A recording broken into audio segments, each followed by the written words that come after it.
And hello. Thank you guys for joining the show. It is Wednesday. It is hump day. Thank y'all for being here. Let's get into our show. How y'all doing? Hope y'all are having a wonderful day. Honey, got y'all coffee and or tea and getting or got where you need to be. Let's go ahead and speak to everybody so we can hop on in to the shenanigans of the day. Ooh, let me turn this down. Ooh, we got some good topics for you guys. Knocking shit down. We have some great topics for you guys today. So we're going to hop on in. My top flight mod is in the building. Rose Armstead, thanks for being here, love. Kim Naughton is here. Shaquanda is here. Marion's Favorites is here. Deborah Johnson is here. Cheryl Williams is here. Denise Slay is here. Shirley Terry is here. God's Chosen Angel is here. Denise Slay again. Miss Pruitt is here. Henry Lee is here. Sylvia Blow is here. Felicia is here. Sheila Rump is here. Lana Thomas is here. Ronnie is here. Stacy Lane is here. Angela Cuff is here. Brenda Gresham is here. Good morning. Audra Williams. Big Steak is in the building. Erica Butler is here. Brown Eyes is here. Bertie Tulu Taylor is here. Gloria Williams is here. Mary Jacobs is here. D Nice is here. Sheila Washington is here. Good morning. Juju World is here. Kim Yu is in the building. Gail West is here. Ash is here. Good morning. Nikki B is here. Lamar McDaniels is here. Bernadette Clemens is here. Tanasha Harris is here. Mellow Man is here. What up, Sarah Rouse? We here. What's up? Miss Honeybee is in the building. Good morning. Audra Williams, Simple Mom Family TV. She is a content creator. You guys check her out. Nadine Flight is here. Good morning. All right. Have we reached the bottom already? Great. All right, let me do one more thing before we get into the mess. One more thing. Let me see.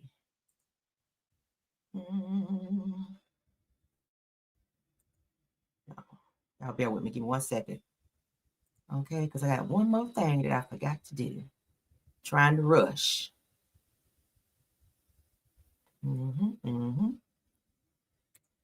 Okay, there.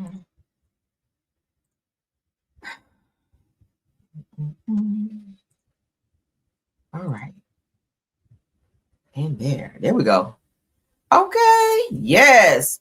All right, we got more people coming in. I see Shirley Terry. Good morning. All right, let's jump on into the show, okay? Y'all know everything said in the video is alleged, in my opinion, and is used for fair use and entertainment. Politics is first, so that's where we'll begin. All right, we're gonna start the show out with my girl Jasmine Crockett, because y'all know we love her on this channel, honey. Anything she say, we love it. So we're gonna go ahead and start our show out with her. Let's get into it. She said, if y'all want to talk honesty, let's talk about it. Let's get into what she got to say. I will be honest with you and tell you that when it came down to the election, there were a lot of people who really believed that the Republicans and the president were all about getting the bad guys out. People truly believed your words, but your actions are not matching up, because I've got the receipts showing that they are not matching up. And so call us a little paranoid in believing that the hypocrisy may continue to come from across the aisle. Speaking of hypocrisy, I do want to point out, since we're talking about Jeffrey Epstein, because we couldn't talk about Epstein before. If y'all recall, we were gone for about 2 months because we couldn't talk about Jeffrey Epstein.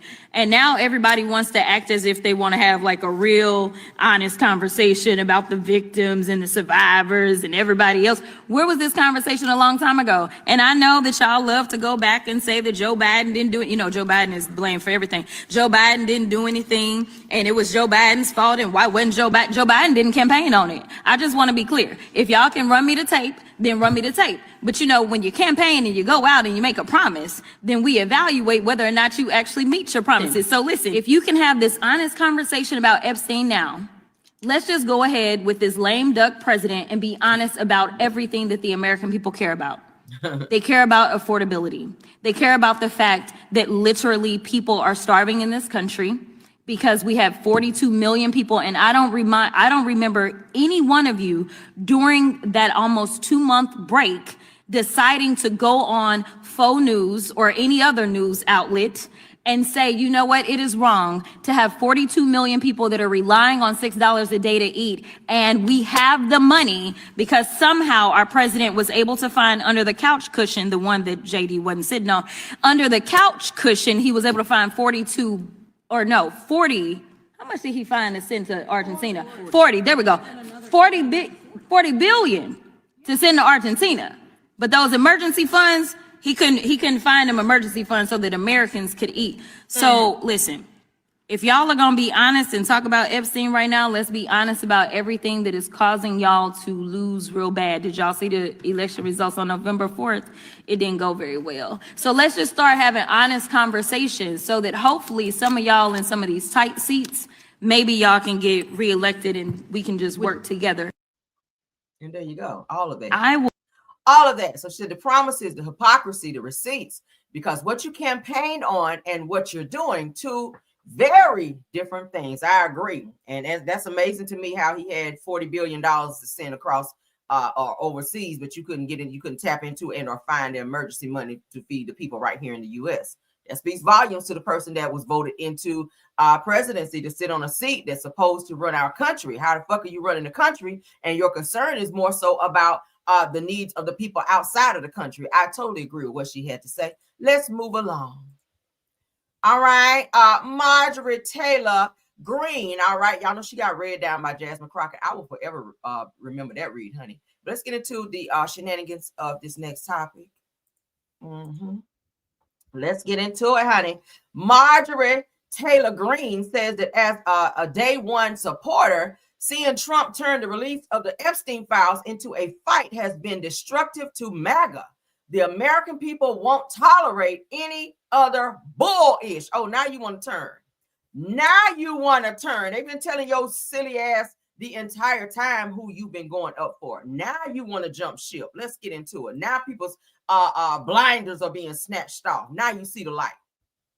Files. Congresswoman Greene, you raised the question of whether or not the Justice Department will actually release these files. Do you take the president at his word when he says he's going to sign this bill, and do you have confidence that these files will actually be released? I only take people's actions seriously, no longer words. And what do you think the president's actions? And I'll tell you, because I wasn't a Johnny-come-lately to the MAGA train.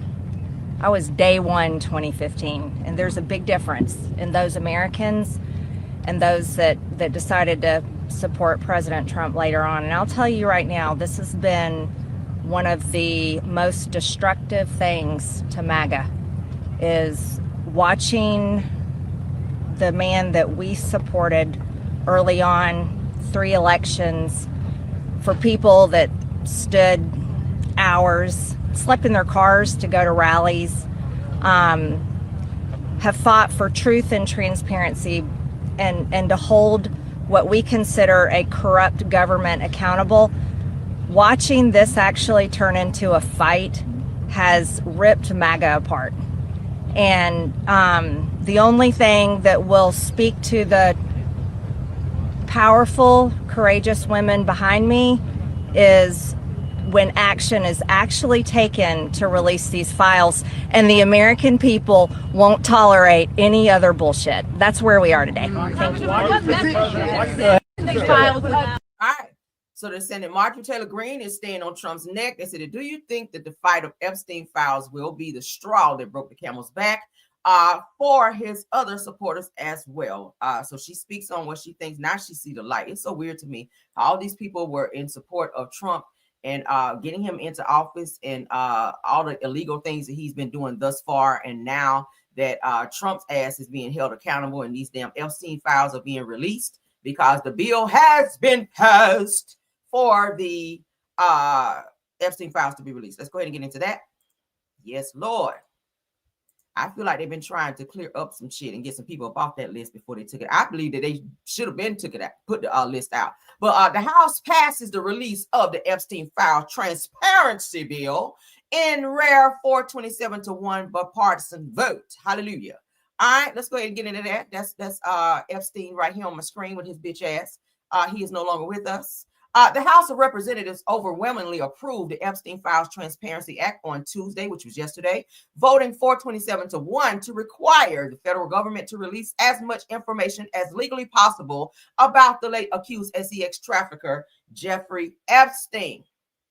The rare bipartisan show of forced advances, a measure long installed by secrecy concern and political tensions. The vote also marks a notable break within the GOP, as several Republicans sided with Democrats despite the president's past warnings against future disclosures. Now, with some lawmakers raise privacy concerns for Epstein's victims, will bill now heads to the Republican-led Senate, where it is expected to face intense scrutiny. Now, the administration, despite publicly labeling this case as an Epstein hoax, has indicated the president would sign the legislation if it reaches his desk. I feel like a lot of names have probably been taken off of this list prior to them releasing these files. What do you guys think? I think that a lot of higher ups were definitely on this list, and to protect them, I feel like some money may have been exchanged, allegedly, and this is just my opinion, before this actual list has been released. I feel like a lot of higher ups that did not or who may not have wanted their names to be exposed may have released a lot of money and or paid a lot of money to said people who were holding on to this list to remove said names from said list so that their names would not be exposed when this list is exposed. All right. Yeah, that's what I believe. I feel like that was the whole stall before or as the reasoning for this list not being put out a long time ago. I really feel like that. Y'all know how shit go behind the scenes. I told you guys, Congress know about a lot of this shit prior to it being released to the American people. I feel like they knew all along who's on this fucking list, why they were trying to say that there was never a list. So how is it that you have signed a bill to release said list that never existed? Weird, right? So the Epstein Files Transparency Act has been signed off on and or voted 427-1 to be released as of yesterday, when they said it wasn't even a fucking list. Ain't that weird? That's weird to me. Very, very weird, which lets me know that there's a lot of things, other things that needs to be exposed that's been held on to. Let's get into this right here so y'all can see how y'all president act out here. Let's see how y'all president act and how disrespectful his ass is. All right. He ain't had the right person cuss him out yet. I need to interview him because I guarantee you I set his ass straight. The first time he get disrespectful to me, I'm going to blow his bangs all the way back. All right. He ain't had a good cussing out right. And I'm going to be the one to do it. Let's get into this show. All right. So according to People magazine, Donald Trump lashes out at an ABC reporter over another Epstein question. He gets real touchy about Epstein. Anytime you mention Epstein to him, he get a real attitude, which further lets me know there's some shit that you are still holding on to, some secrets that the people are starting to tap into when you're getting real nervous. Y'all know how it is when a person got some shit on you and you keep pressing them and they get real, real mad. If you're not guilty people don't get bothered and get so upset and uncomfortable when certain questions are being hurled at them. But Trump is really starting to get a little attitude here lately. Now that Epstein's name is starting to ring very true to his bullshit that he's been sitting on. So saying that your crappy company should lose its FCC license. Get into this. Mr. President, why wait for Congress to release the Epstein files? Why not just do it now? You know, it's not the question that I mind, it's your attitude. I think you are a terrible reporter. It's the way you ask these questions. You start off with a man who's highly respected, asking him a horrible, insubordinate, and just a terrible question. And you could even ask that same exact question nicely. You're all psyched up. Somebody psychs you over at ABC. They're going to psych it. You're a terrible person and a terrible reporter. As far as the Epstein files is, I have nothing to do with Jeffrey Epstein. I threw him out of my club many years ago because I thought he was a sick pervert. But I guess I turned out to be right. But you know who does have? Bill Clinton, Larry Summers, who ran Harvard, was with him every single night, every single weekend. They lived together. They went to his island many times. I never did. Andrew Weissman, I hear. All these guys were friends of his. You don't even talk about those people. You just keep going on the Epstein files. And what the Epstein is a Democrat hoax to try and get me not to be able to talk about the $21 trillion that I talked about today. It's a hoax. Now, I just got a little report, and I put it in my pocket, of all the money that he's given to Democrats. He gave me none, zero, no money to me, but he gave money to Democrats. And people are wise to your hoax, and ABC's, your company, your crappy company, is one of the perpetrators. And I'll tell you something. So why not just sign it out? I think the license should be taken away from ABC because your news is so fake and it's so wrong. And we have a great commissioner, the chairman, who should look at that, because I think when you come in and when you're 97% negative to Trump and then Trump wins the election in a landslide, that means obviously your news is not credible and you're not credible as a reporter. Mr. President, why wait for Congress to release the Epstein? Bitch. Do y'all see how he totally just deflected? As soon as he heard Epstein, immediately his attitude changed. So why is she not a great reporter? Because she's asking you the real questions that everyone wants to know the fucking answers to. At the end of the day, you did have a relationship with Trump. There are pictures, there are videos, there are receipts of you and your interactions with Epstein. Hell, I showed him right here a whole video of you having a little laughing conversation, which we know was an inappropriate conversation between you and Epstein. So now all of a sudden that you being pressed and this whole list is being released, we know your name is on it. All of a sudden now you're gonna come for this woman's job and saying, "Oh, I'm gonna question the license of ABC and maybe you shouldn't have your job." Is this what we're going to do now every time he's pushed into a corner and being held accountable? Because you know narcs don't like to be held accountable. He's the fucking biggest narc. It's Trump, and then it's Martell, and then it's Ralph. And okay, we can keep going. It's levels to this shit. Trump is a fucking narc. Time you try to hold him accountable to something, your job or your livelihood has to be in question. Look at how he did Jimmy Kimmel, because he spoke the truth. You want to get rid of his job? Thank God he was reinstated, and he was still pissed about that and still trying to figure out how to go around ramifications to get his ass back out of there because he was being held accountable. Trump don't like his shit being exposed. This is the person that y'all voted for. I didn't vote for his ass. So Donald Trump told ABC News chief White House correspondent Mary Bruce that her crappy company should lose its FCC license after she asked about the Epstein files during a press conference on Tuesday, November 18th. He's upset that that list is being released because a lot of people that's on that list probably going to tell on him. And I hate the way you threw Bill Clinton under the bus. Oh, he's the one that's been with him. He's been to the island. How you know he was at the island? How do you know that he was at the island? If your ass won't there, I guarantee you, if they go and pull the records of this private jet, because you know there are records, anytime that jet moves from here to there, it has to be signed off on who was on that damn list. Chris Tucker was on there. Did y'all know that? Chris Tucker was on there. Yes, Bill Clinton was on there as well. Trump, I believe you were too. How can one be friends and be so close to this person and be in public settings with this person? Y'all went to parties together. You were seen in pictures with him and Ghislaine Maxwell. And we all know what the two of them were into. Young girls. Trump, you like young women. Hell, your wife is younger than you. You got a bitch who could not speak English and still can't hardly speak it. But you got her up there doing press conference. You can't understand shit she's saying, even with closed caption. Even closed caption is like, what the fuck? She got down, like, what the hell is she saying? Let me cut my closed caption. Closed caption cussed me out for clicking on. To put that ass to work to figure out what the hell she was saying. Closed caption said, real, what the? Now, you know, we don't even understand this hoe.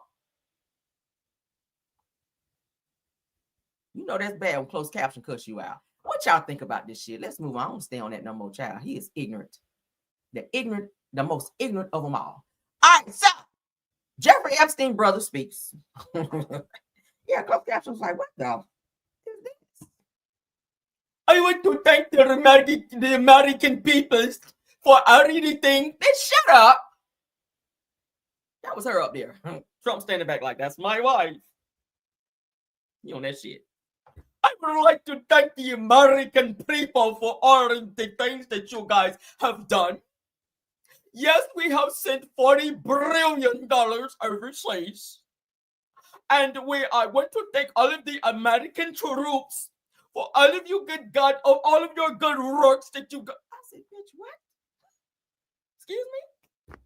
Closed caption said, bitch, we going to lunch. Closed caption went to lunch on my ass, y'all. I was like, fuck. I don't even care no more. Shit. Okay. Closed caption packed up and went to lunch on my ass. I said, okay. Maybe I don't need to watch this video. All right, moving right along. That bitch was spitting all over the mic. I said, what is what? Sound like you about to crank up over there. I said, okay. This the bitch you chose right here. This bitch you chose.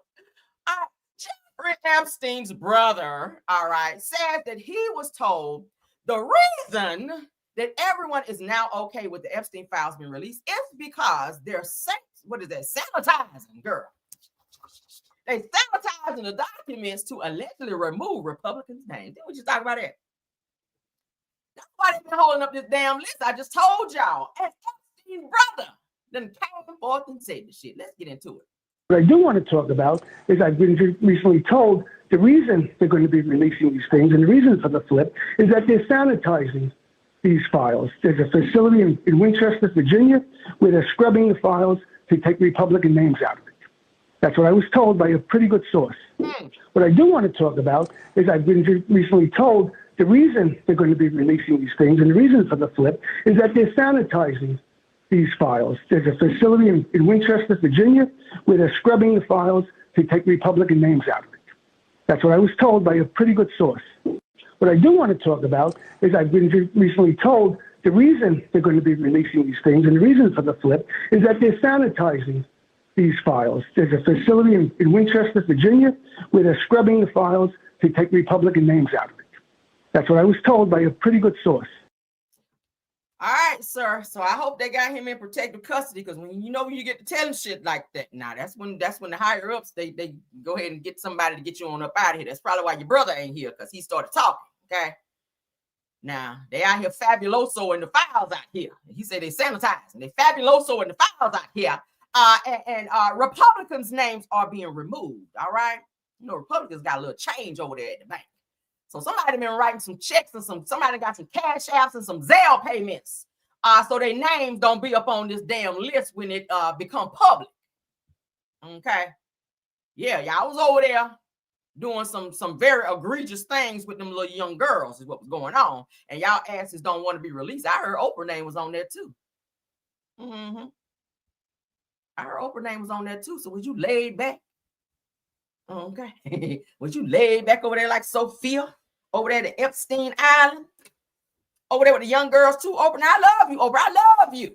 Okay. But if your name is on that list, that's not a good look for you. That's all I'm saying. And usually when a person get caught in some bullshit and they ain't got the right amount of money to get out of it, they're going to expose the next person. And then, they got us, y'all. Come on out. They got us, y'all. It's going to be one of them. Okay. Yeah, come on out. Yeah, they found us. Okay. Y'all come on out. Don't, yeah, they found us. All right. It's going to be one of those. People are going to start snitching on each other. People are going to start snitching on each other, especially if their name ain't on there. This person's name is on there and your name ain't, and they thought your ass on that island or you was on that private jet. Oh, yeah, they're going to give you up. They're going to absolutely give you up. So, and let's not forget about the Epstein victims. They're already saying, hey, we getting ready to start talking. Either y'all release these files, bitch, or we getting ready to start talking. So even if said names are not listed there and they were involved in this Epstein debacle, I'm pretty sure the victim's going to go ahead and point them out, okay? If Prince Andrew ass, with his tight ass, if his tight ass done got exposed, and they done dropped his ass all the way down from being Prince. They done snatched everything from his ass. He over there mopping the damn palace floors by now. The nigga over there eating peanut butter and jelly now. They don't even eat that in the White House. They ordering special peanut butter and jelly for his ass because he don't get to eat like this no more with that fucking pinky up. Nigga over there spreading peanut butter and jelly on bread now because he done fucked around with Epstein. That's just how that shit work out. So thank you, all the Epstein people that's gonna be getting exposed here now. Okay, I can't wait to see that damn list. All right, I can't wait to see that shit. Nigga over there talking proper, eating a peanut butter and jelly sandwich, fucking with Epstein. That's what you get. Okay. They ain't even spread your damn peanut butter and jelly to the edge. You know you gotta spread that shit to the edge. They just put that shit in the middle and smash your bread like that. Say, here, bitch. Now get out of here. All right. They don't even want his ass in the palace. They put your shit in the middle of the bread and smash it together. You know you gotta spread that shit to the edge. That's a good sandwich, right? That's not a good sandwich. You don't spread that shit to the edge. They just put this shit in the middle. Peanut butter, jelly right there in the middle, and boom, slam it like that and smash it down on the table like that and say, here. Now get out. All right, go in there and eat that shit. Go in there and eat. Shit, I don't even want to look at you chew. That's how mad they are at Prince Andrew for fucking up the palace, the reputation of the palace. So that. All right, so let's get into Smokey. Smokey is in some more trouble, y'all, with his nasty ass. Now, y'all know a lot of people get together and they say the same thing about you. Something in the buttermilk might not be clean with you. All right, now I love you, Smokey. I love you, Smokey. But some of these videos I done showed with you on stage gyrating and throwing your little hips and all this other stuff. Now you got a male worker out here claiming that Smokey Robinson done tried to force him to touch Smokey's erect cucumber girl, not the cucumber girl. And I don't even want to eat cucumbers in my salad today. Shit. All right. So he also says that the singer grabbed him while he was half naked. Smokey, what are you doing over there? I can see him now, just to see ya. I would do anything just to hold you again. Y'all know that's the song. Get over there, get the trembling. Just to see ya. That was you when he came up in there. What was you doing with your drawers down up in there? All right, so let's read. Let's see what this male accuser had to say. Because y'all know his workers, honey, his the people who clean up his house already got a lawsuit against Smokey Robinson. All right. Oh, pretty eyes over here with his eyebrows combed back. Your ass about to go to jail, Smokey. They about to Bill Cosby you. Yeah, they about to throw your ass in jail. Mm-hmm. Oh, light skin, pretty sad. So male accuser has now, y'all ready for this? A male accuser has now stepped forward claiming that Smokey Robinson took his hand, girl, this one right here, and tried to force it onto his erect schlong. We gotta say schlong for YouTube's sake. All right. Now, they said that this comes on top of 4 Jane Does, all right, who already sued Smokey Robinson and his wife. So his wife, Francis, child, ooh, with a name like Francis. So Francis up in there, being nasty too, all right. Francis Gladney Robinson, all right. Earlier this year, all claiming that they were housekeepers who faced sexual battery and harassment while working for the couple, Lord. Now, they say that now 2 more alleged victims want to join the case, including the new John Doe and another Jane Doe. Woo, child. I can't take it no more, y'all. Smokey, all your housekeepers say you over there acting nasty, okay? Over there doing some real nasty, coming in the door like this. Y'all know that's how he be on his videos, over there throwing his hips, okay? While they in there they in there scrubbing the toilet. He coming in the bathroom. Smokey. All right, so now according to this shit crazy. Hold on. Now I lost my place in here acting crazy. Okay. According to new documents obtained by TMZ, shout out to them, the male accuser says that he worked for the Robinsons at their Chatsworth home, all right, starting around 2013. Now, he claimed that he would clean their cars early in the morning, and on several occasions, Smokey would come outside wearing only underwear. Find out you outside in them tighty whities. So allegedly touching and fondling himself in the full view, Lord. Smokey. Now, he said that Smokey made sexual suggestive gestures, comments, and even tried to lure him into a nearby room. Baby, let's cruise away. That's what he was telling the girl. From here. He was on that shit. All right, so the man said that he repeatedly shut down the alleged advances. He told him no by telling Smokey to put some clothes on. Go ahead and put some drawers on. Out here, I'm trying to wash this car, and you out here butt booty ass naked. I'm trying to work. Okay, but things allegedly escalated around 2022. Child, now he claims that Smokey grabbed his hand. Oh, precious Lord, he took his hand without consent and tried to force it onto his genitalia areas. Down there, he was like, Okay. Now, after that incident, he says that Robinson fired him, child. Okay. Because when he told him no, he said, okay, well, you got to go. You going to say no? Then you got to go. All right. You fired. Get out of here. All right, so a year later, he returned to work at the request of Smokey's wife. All right, she said, "Come on back," because he looked like he'll give it up. You just got to keep pressing him. All right.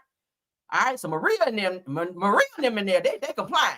Bring him back, because he do clean the cars real good. He vacuum under the seats real good. Bring him back. All right.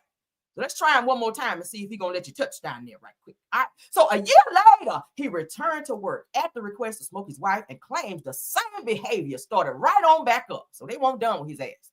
Mm-hmm. All right, so Smokey came on back out there with the drawers on doing this shit here again. All right, after he brought him back to work. Now, he said the repeated harassment, indecent exposure, and unwanted touching caused humiliation, emotional distress, and fear for his safety, girl. Oh, Lord. All right, he eventually quit after hearing other employees had similar experiences. Maria was in there like, we would do the same thing.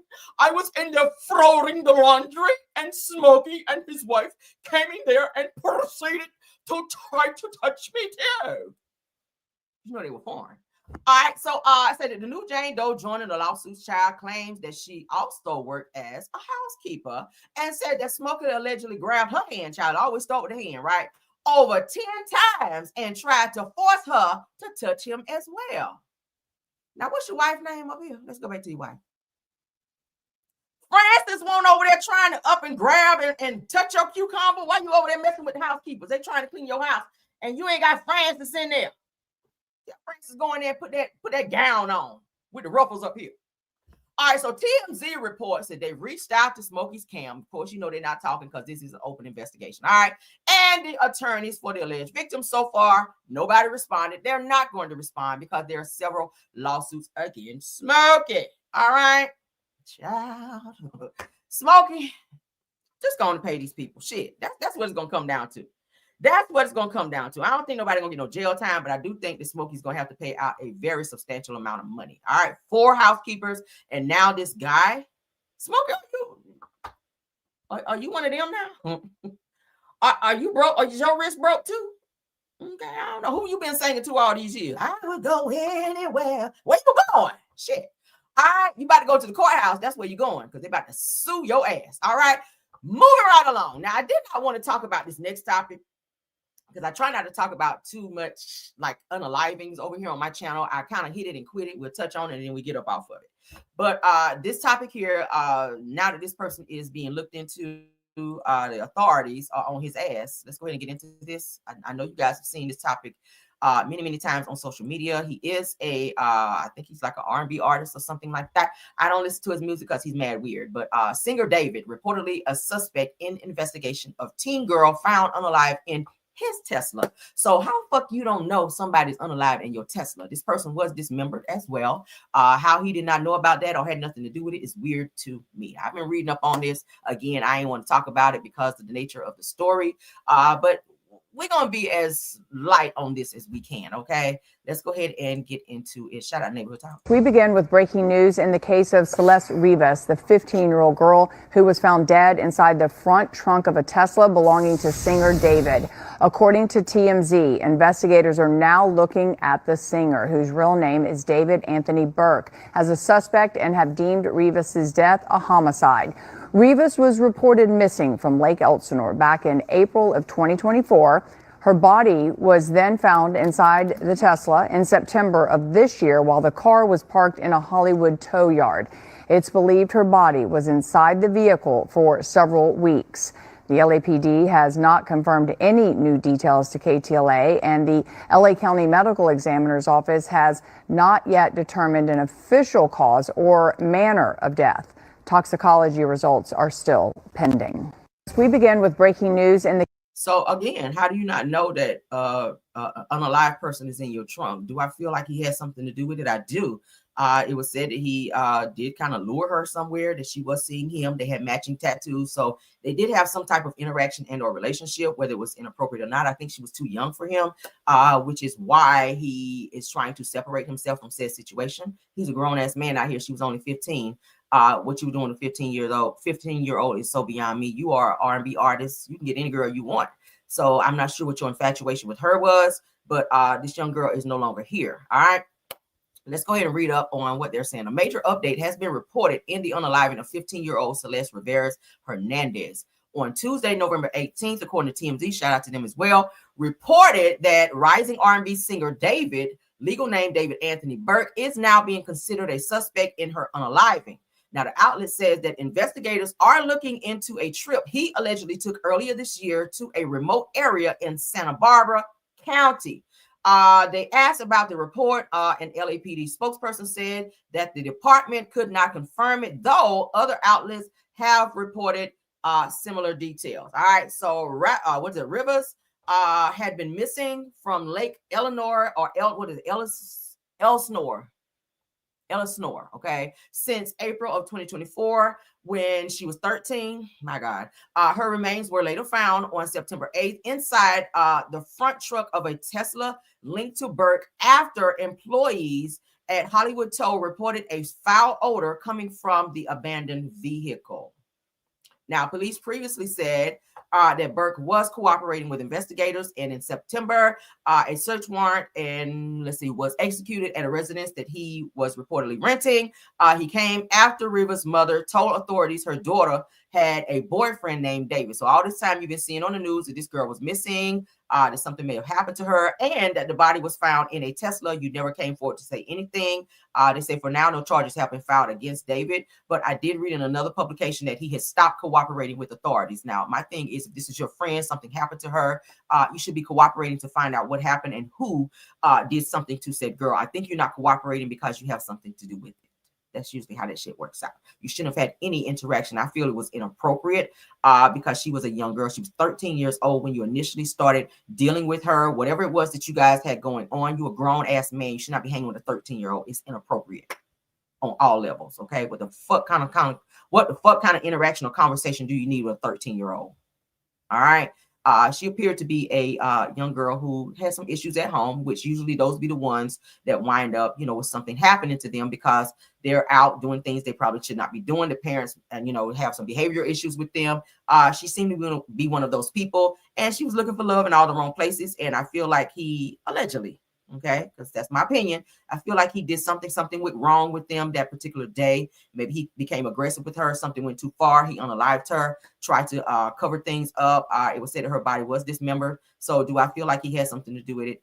Absolutely. Let's not forget the fact that he does have a clothing line out. I did my homework on him where it has like red, like blood stains, like from a crime scene. He's selling shirts like that. And it's crazy that he brought that out when this particular case started snowballing and becoming a real thing on social media and in the news. So I'm not sure why you thought that was something to do. Have white shirts with look like blood splatter on it and selling those as some type of apparel for people to purchase. I feel like it was a mockery of this young girl's death. So I absolutely feel like authorities definitely need to look into him and go ahead and get charges on him for having something to do with this young girl's death, because there's no fucking way she could be in your car and you not know something about it. Okay, moving right along. It's no different than getting pulled over and they find the drugs in somebody's car and people say, "Oh, I didn't know that was in there. That's not mine." Well, it's in your car, and it's the same shit. It's a body in your car, bitch. You did it. Okay, I'm sorry. I don't know nobody out here unaliving somebody just throwing them in your car, a locked car at that. Tesla. We already know Tesla got all these features. You can't even get in the fucking car. So let's stop this. Let's stop this charade. But of course, we know authorities have to do what they have to do in terms of investigation. We got to wait on that. But I'm going to say right here on my channel, do I feel like he has something to do with it? He's weird as fuck. Yeah, I do. All right. Moving right along. All right. So, not sure why Vivica Fox, maybe she don't have nothing else going on in her life. She's still doing a little press tour about her relationship with 50 Cent. She's talking about how he was in bed.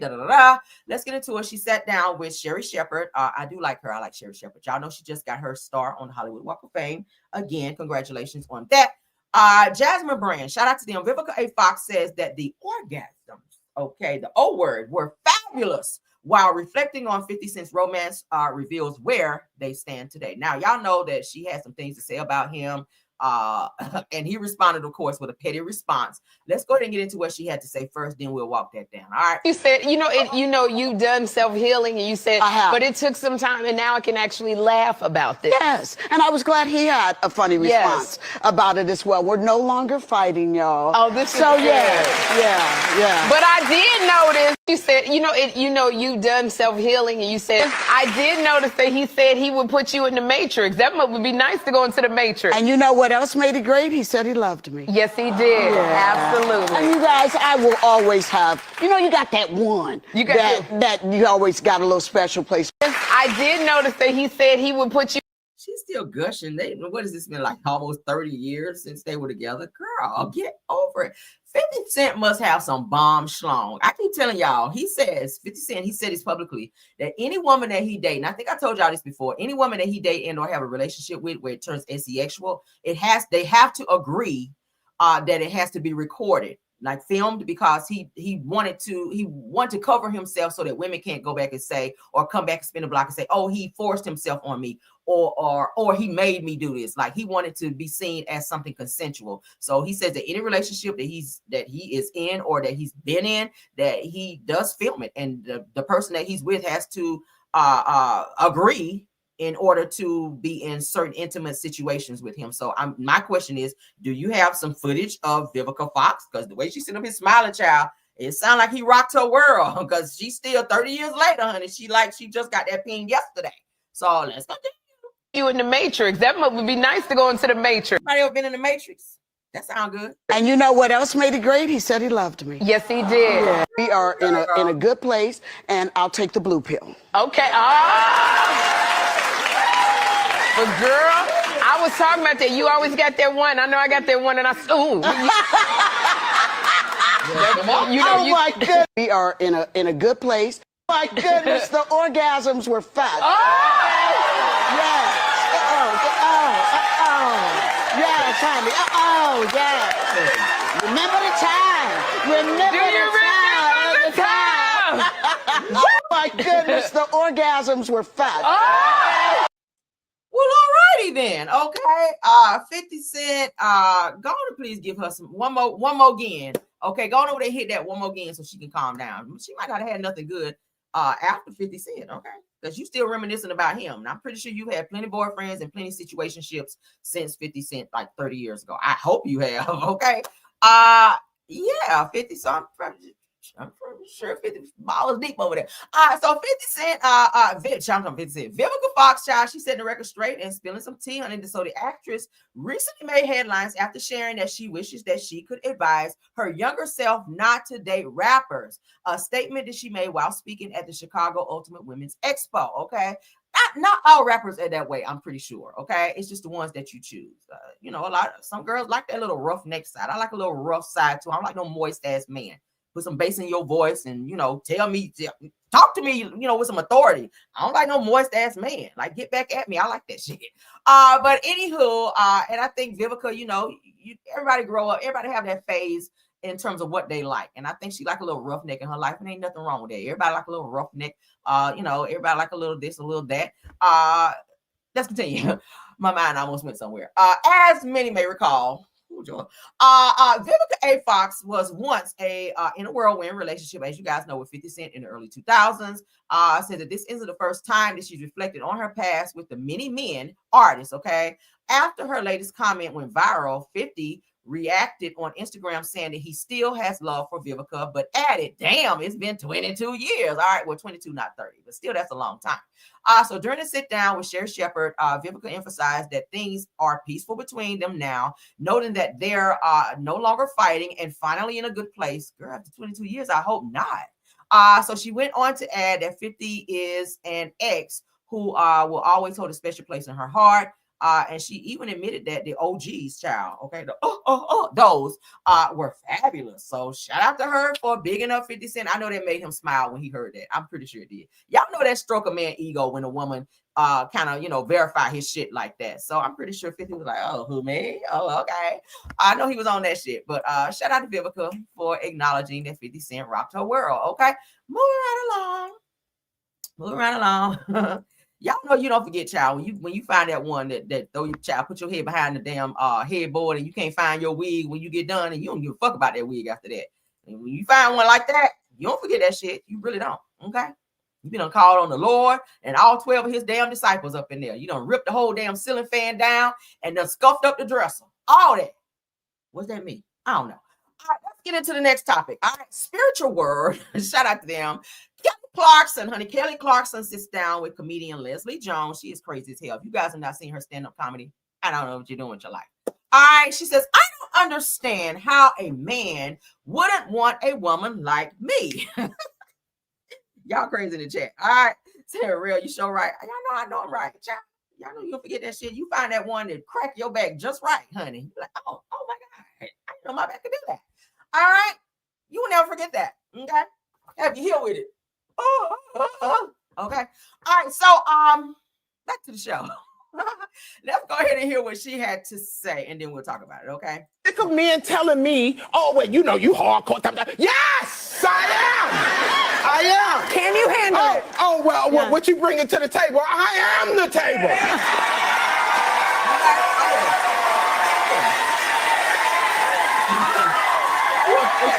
I don't understand why you wouldn't want a woman like me. I am successful. I'm rich. I can fight. I'm sick of men telling me, "Oh, well, you know, you hardcore." Yes, I am. Can you handle it? Oh, well, yeah. What you bringing to the table? I am the table.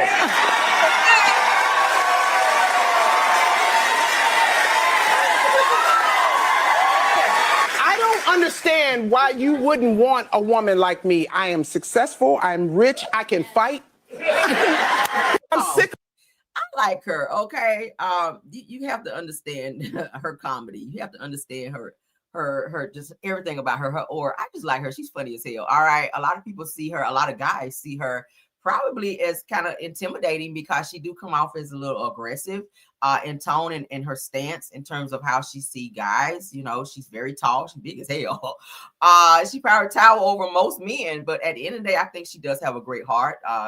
She don't let you know, honey, I am a fucking table. When you see me, I got my own money and I can fight. Let us get into some shit. Let a nigga come up on us on some shit and we here with it, okay? We here. So you ain't gotta be worried about, you gotta worry about me sitting in the car, somebody trying to whoop your ass that particular day. I'm gonna get down and help you fight. So who would want a woman like that? But you know, she does come off as real hard. But in terms of her being a good woman, I think she would be a great woman for the right man. But she is very aggressive in tone. What y'all think? I like Leslie Jones. Y'all can't make me hate her at all. And she is funny as hell. So shout out to her. I had to share that. Moving right along. She might scare some men though. Golly, girl. She is like, whoo, she here with it. Woo, child. If I was a man, I would be intimidated. Just saying. Okay. I'll be intimidated. If she approached me, I would probably like, ooh, I don't know today. Maybe tomorrow. I ain't ready yet. I ain't ready. All right. You're going to have to grow on me, girl. Because golly, we'll bring it down 1,000. All right. So according to Jasmine Brand, y'all know Diddy is locked up where he needs to be. All right. He got a little bit more time since he was up in there making some wine. That rhymed, didn't it? Diddy was in there trying to make some alcololo in jail, and the judge gave him 30 more days. Hallelujah. All right. She gave his ass 30 more years. But so his children are out here. Now they done ran up on grandma and they done snatched her damn wig off. And now they're trying to take her ass to court so they can get some of that money. Because y'all know Diddy left everything, money and everything, in his mama name. That's what they doing out here now. We done talked about Akon yesterday. Akon went out here and put everything in his mama name, done left $10,000 in the bank because his wife wanted $100,000 because she divorcing his ass. Now Diddy done put everything in his mama name. Okay, so now Diddy's children reportedly trying to strip grandma Janice Combs of financial control as a fight over the fortune kicks off. Okay, so the kids like, bitch, give up the money. All right. Daddy locked up. He ain't getting out till next year. We want to go party. We got rent to pay. You know, y'all know the son right here, the little light skin one. All right. The one that ain't really Diddy child. Okay. That's Wolf child. I done told y'all. So he done had cars repossessed and everything. He they was about to put him out of his place. I don't know what kind of work he do, but that's getting embarrassing if your daddy is Diddy. So Grandma Combs is holding on real tight to the bag over there. She holding on real tight to the bag, but the kids is banding together. Probably the baby too. She done took her pacifier out and she ready to testify against grandma because all them child want to sue Janice Combs' ass. So let's get into this. All right. Diddy's mounting legal troubles have sparked a new family showdown as the children reportedly moved to take financial power away from Janice Combs' drunk ass. All right. Ooh, I added that part. Now, according to the National Enquirer, insiders claim that Diddy's 7 children child are hiring their own attorney. Now, you ain't got no money, but you're hiring an attorney in an effort to seize control of his estimated $400 million fortune from Janice Combs. Grandma's sitting heavy on that money, baby. Y'all, Grandma said, I shall not be moved. All right. Let's continue. Now, they said that this could turn into an all-out war. One source warned. All right. Oh, they're going to Bill Cosby you, Grandma. I can see it coming. The spirits just, hold on. Yep. Kids gonna Bill Cosby you and get that money, honey. I heard. Oh, spirits just told me. All right, so that you got massive egos and hundreds of millions on the line. It's not just going to get ugly, it's going to get explosive, girl. So they said that Diddy's kids, Quincy, Justin, Christian, Chance, the twins, Jesse and Delilah, and the youngest one, honey, named Baby Love, said that despite Diddy sitting in prison, said that the article reports that the siblings have continued his lavish lifestyle, from private jet trips across the world to designer shopping and beachside vacations. Jet fuel ain't cheap. It sure the hell ain't. All right, so they said that Diddy has not granted power of attorney or created a living trust. Said that a move attorney Matthew Erskine says would reduce family conflict rather. Now, Forbes previously valued Diddy's net worth at $400 million. All right, so they said, do you think that the Combs kids are really trying to get grandma out the way? What y'all think? All right. They want grandma to release some of that money. Maybe she has special special orders from Diddy while he's locked up. Say, hey, hold on to this money now. Don't be out here spending. Get out. I don't want to be broke. I don't want to be down there asking nobody down there at McDonald's, do you want cheese on it? Because you done ran through my fucking money. All right. So he trusts his mama with his life because she taught him to be the way that he is. I hear, y'all know, because she was kissing him in the mouth too. But so what do y'all think about this? What do y'all think about Diddy's kids ganging up on grandma child? They about to take everything from the stash to the keys to all her damn wigs and every damn thing else. Grandma ain't gonna be able to get her damn petty or manny done by the time they get done with her ass. And it's gonna be this one right here, the little demon seed that look just like Diddy. He probably the one that's leading all the kids that's doing this shit. All right, because y'all know he got his daddy ways. So he would not put it past me that he came up with that damn idea and had a meeting with all the kids, including the baby. All right, she done took her pacifier out and said, that's right, bitch. All right, and they all about to get on Janice Combs' drunk ass, and that's what her ass get. Do I care? Fuck no. All right, I do not give a hot boiling damn. Take all the money. All right, moving right along. Oh, they about to get Janice Combs. Her drunk ass coming to court every damn day. I said she about to start breakdancing. Her ass walking up in court like this with that damn wig on, that blonde wig. I said she about to start breakdancing. Let me find out Janice Combs about to serve somebody up here at court. You got served at the courthouse. Coming up in there on this shit right here. They're like, hey, let's go. On that shit. I was like, bro, her. Turn off. All right, turn James Combs off. All that damn shaking going on. You about to home shake up in there. All right, let's continue, child. So let's get serious. All right. Y'all saw Janice Combs going up in there. Trying to look like little Kim coming to court. I said, what little Kim doing there? That ain't his mama. But she came up there looking like little Kim child. I said, okay, dressing all black like the omen. All right, so shout out to It's On Site. Why am I feeling silly this morning? I don't know. So this video right here, I kind of went back and forth this morning. Did I want to put this in my show? I got to for bully's sake. Okay, so we're gonna share this as a bullying educational moment. All right, so YouTube, y'all seen this shit. This topic, we're doing this as a bully awareness moment. Okay, so some children were seen on video bullying a mother who was expecting a child as well as her children while they were walking home from school. You guys may have seen this video.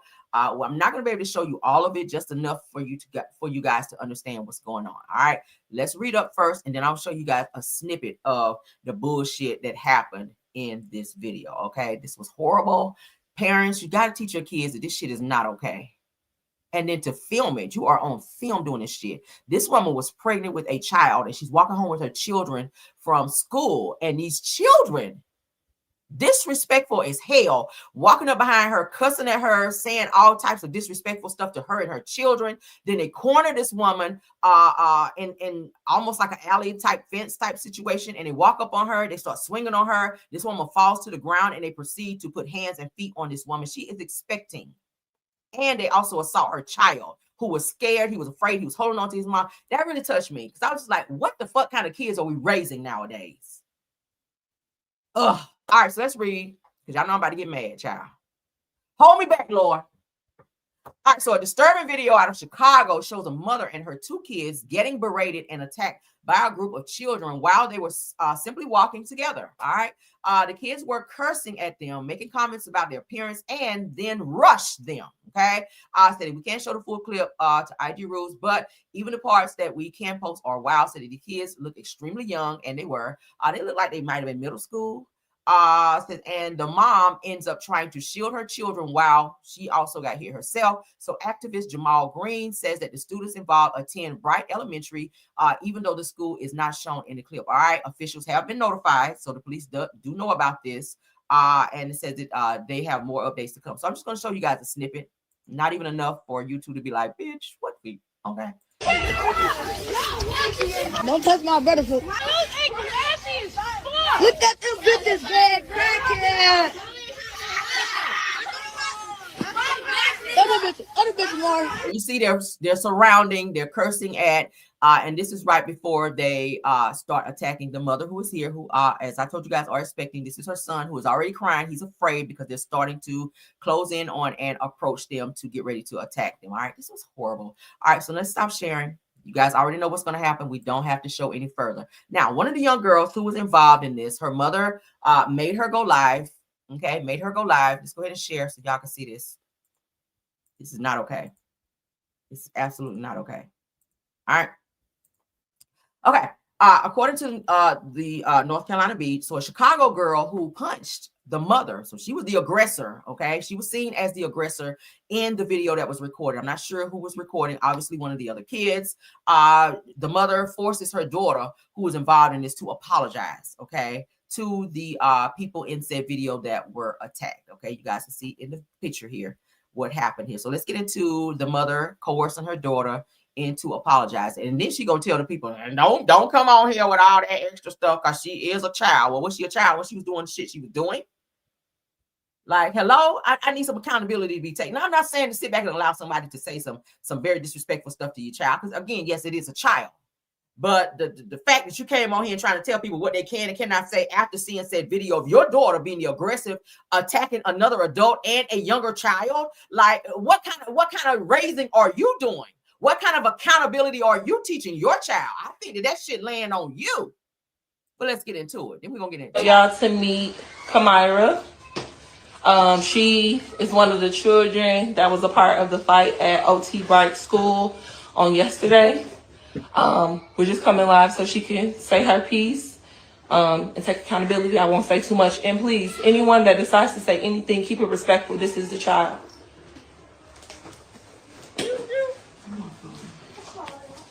Hey, my name is Kamira Grant, and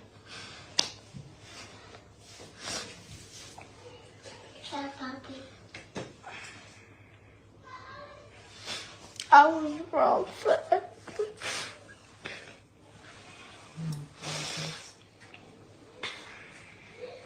Nah, put your hand down. Talk. It's okay, Kamira. For everything that I did, and I was just being a follower, following everybody who don't even got nothing that I got. And I apologize for everything because I wouldn't want to be in that situation. And I feel bad because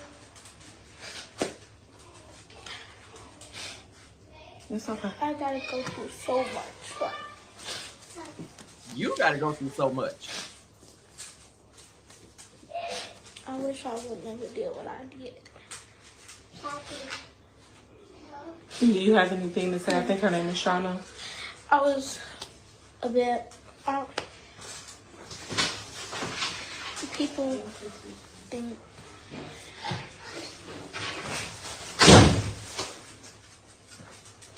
Oh, puppy.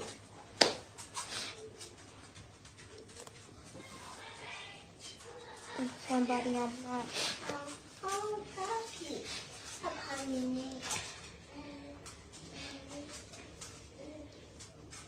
Ain't one tear coming out. Steady wiping. Now, what's here? Happy. I'm a different person than that. Happy. I think everybody, we've all seen the video. Everybody's been sharing it. The public outcry is definitely there. And we're all on the same accord that I think more so than anything, we want everybody to understand that this is a child. All of them children that was in that video was children. Some of them, not all of them, may have families, but this baby here, she has a family that cares, that loves her, that has held her accountable. She understands what is going on, and I don't expect her to speak. We do not expect her to speak as we are going to speak because she's a child. What grade are you in, Kamira? 8th. She's in 8th grade. What grades do you get? A's and B's, and I was homecoming queen. I'm the captain of the cheerleaders. Let me stop this. I don't give a fuck about no homecoming queen. Mother, let's talk to the mama right quick. This falls on you, mother, because your daughter obviously is acting two different ways. What we saw, I saw the video. I watched it twice, and I was appalled by the shit I saw. This woman is pregnant out to here, stomach out to here. So obviously these kids can see this woman is visibly pregnant. They didn't give no fuck about that. The little boy was crying and scared. Your daughter act different around you than when she get around her friends. And we're not about to sit here and act like this shit is okay and you coercing her into apology. That shit should just flow out if she's really apologetic. She's in 8th grade, so she is fully capable of speaking on her own. All this shit right here, ain't not one tear falling from her eyes. And I don't want to make it seem like I'm not, that I'm not sympathetic because she's a child. I am, but I get so tired of parents coddling their children when they be on some fuck shit. And that's what we're going to call it right here, because your daughter was leading this entire thing. She swung first. According to the video, there's a video. And the only reason you came out to make her apologize is because that shit went viral. Everybody's looking for who this child is. They're looking for this girl. They're asking that she be held accountable. And the only reason you're making her apologize on this fake shit on this video is because you don't want the authorities to come get your child. She was wrong. She put her hands on a pregnant woman and she assaulted a minor child. You raised this little bastard on my screen. I gotta call her that because that's some bullshit. My son know better to put his hands on anybody like that. He know to hit back. Back meaning you hit me first. Am I correct? To hit someone back means they hit you first. That's how I train mine. He a bully. Your child is a fucking bully. She walked behind these people and was cussing. This your daughter. Cussing at an adult, somebody who she's supposed to respect. A video from a span from here to here. She coerced her. She was a follower. No, baby, you were the leader. You were the leader in this situation. They followed you. And when you swung, they jumped in and proceeded to hit, kick, start all of that on this woman and her children who were afraid. 10, 20 kids surrounding them. For what? This is not okay. So now that the video's gone viral, the authorities have been alerted and they're looking for all children involved. Now you want to make your daughter do an apology video. I don't feel she meant that shit. Because the same shit you were talking on this video, because she spoke very well in the video. Bitch, she was saying bitch, all that. Your daughter, she's very well spoken because I heard her in the fucking video. But she on here can't get 3 words out and instead of wiping her eyes? No, ma'am. She's just a child. She was acting like a fucking adult in the video. You don't know your daughter. Your daughter act different around you. She act like an angel. I don't hear about she making no straight A's. I don't give a fuck about no prom queen and all that. Fuck all that. The fact of the matter is you're not holding your daughter accountable. She think this shit is okay. What kind of grades you making? Tell them what kind of grades you making. That's irrelevant. Thank you. You supposed to make A's. You supposed to go to school and make straight A's. The issue at hand here, in terms of what we're talking about, is the fact that your daughter was acting very uncouth and aggressive and violent. She was violent. You need to find out where this is coming from. Suppose she would have made this woman lose her baby. She would be sitting in jail because you took a life. That shit is not okay. We're not about to sit up here and coddle. Fuck her crying. She need to cry. The little boy was crying. The mother was crying. And defenseless because 20 badass kids decided to approach her. She was walking and still tried to get away from these people. And they cornered her in a fence and assaulted her while she's pregnant with a child. This shit pissed me off something serious. And you know that. And I know I'm a better person than what I was yesterday.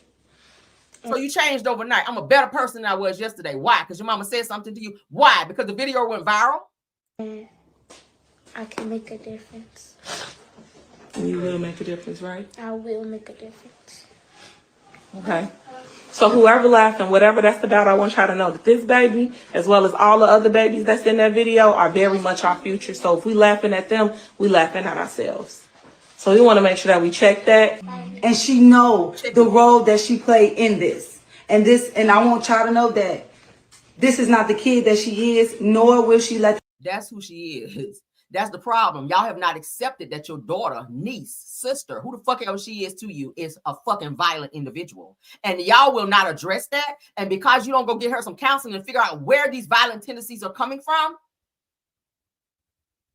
it's more than apologizing on a video. I need them to understand this. You're blaming, you're getting on video to make her apologize and blaming people for having their opinion of what your daughter was seen doing. She needs to go to therapy and she need an ass whoop. I didn't want to say that on here. It goes beyond having a conversation at some point. That shit is not okay. Okay, yeah, she needs that. She needs that. But let's continue. The internet turn her into a kid that child gonna try to say she is. So we are cooperating with investigation or whatever needs to happen will happen. I want y'all to meet. Girl, bye. Let me get him off my screen. All right, there's another mother where her child was also involved. She's speaking up as well. This mother here, I love her. I love this mother. She was like, no. You went out and did that shit. All right, so mother warns her son. The entire Chicago is looking for your ass after seeing you attack a woman and a child on a viral video. This is the type of parent right here. This is the type of shit I was waiting to see right here. Let's get into it. So a mother spots her son on a viral video attacking a woman and a child and warns him that entire Chicago, because Chicago is pissed off about this shit. All right. This video is seen everywhere now, but particularly in Chicago, people are wanting justice for the woman and her children who were attacked. Let's get into it. You know the whole city of Chicago looking for you, right? You and your little friends. Because you was grown yesterday. You were grown. And you was going to jump somebody. So now they looking for you. You know that, right? You know I'm not helping you, right? You know the whole city of Chicago looking for you, right? You and your little friends. Because you was grown yesterday. You were grown. And you was going to jump somebody. So now they looking for you. You know that, right? You know I'm not helping you, right? I'm going to say, you know your ass is wrong. You know I'm not helping you out this, right? You know that, right? So whatever they decide to do with your ass, that's just what you get for being a follower. You should have brought your ass home instead of getting involved in something like that. Now your ass is in the same mess. All right, so let's continue.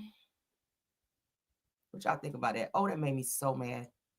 That the mother is not holding that child accountable. Like, no, ma'am. No, ma'am. You more upset at people for their comments, child, versus your daughter for the entire act. Like, no, ma'am, your daughter was the aggressor. I saw the video. She swung first on an adult, a pregnant adult. And she hit that child. She should have fucked did. And they need to press charges on her. All right, let's continue. So yesterday, hold on, y'all. Let me get that out of me, baby. Y'all know I'd be. All right, so after, y'all remember yesterday, I showed you guys, was it yesterday, day before?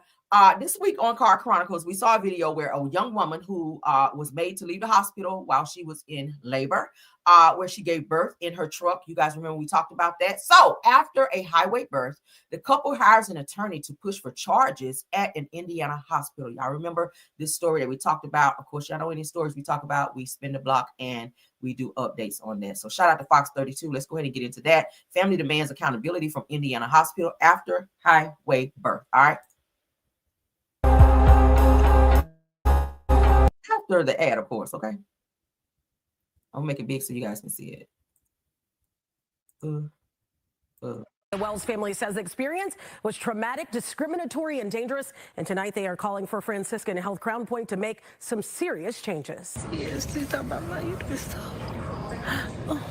Mercedes and Leon Wells said they did everything right, calling ahead, arriving at Franciscan Health Crown Point. But after 6 hours of labor, the mom-to-be says she was given the boot. That's crazy.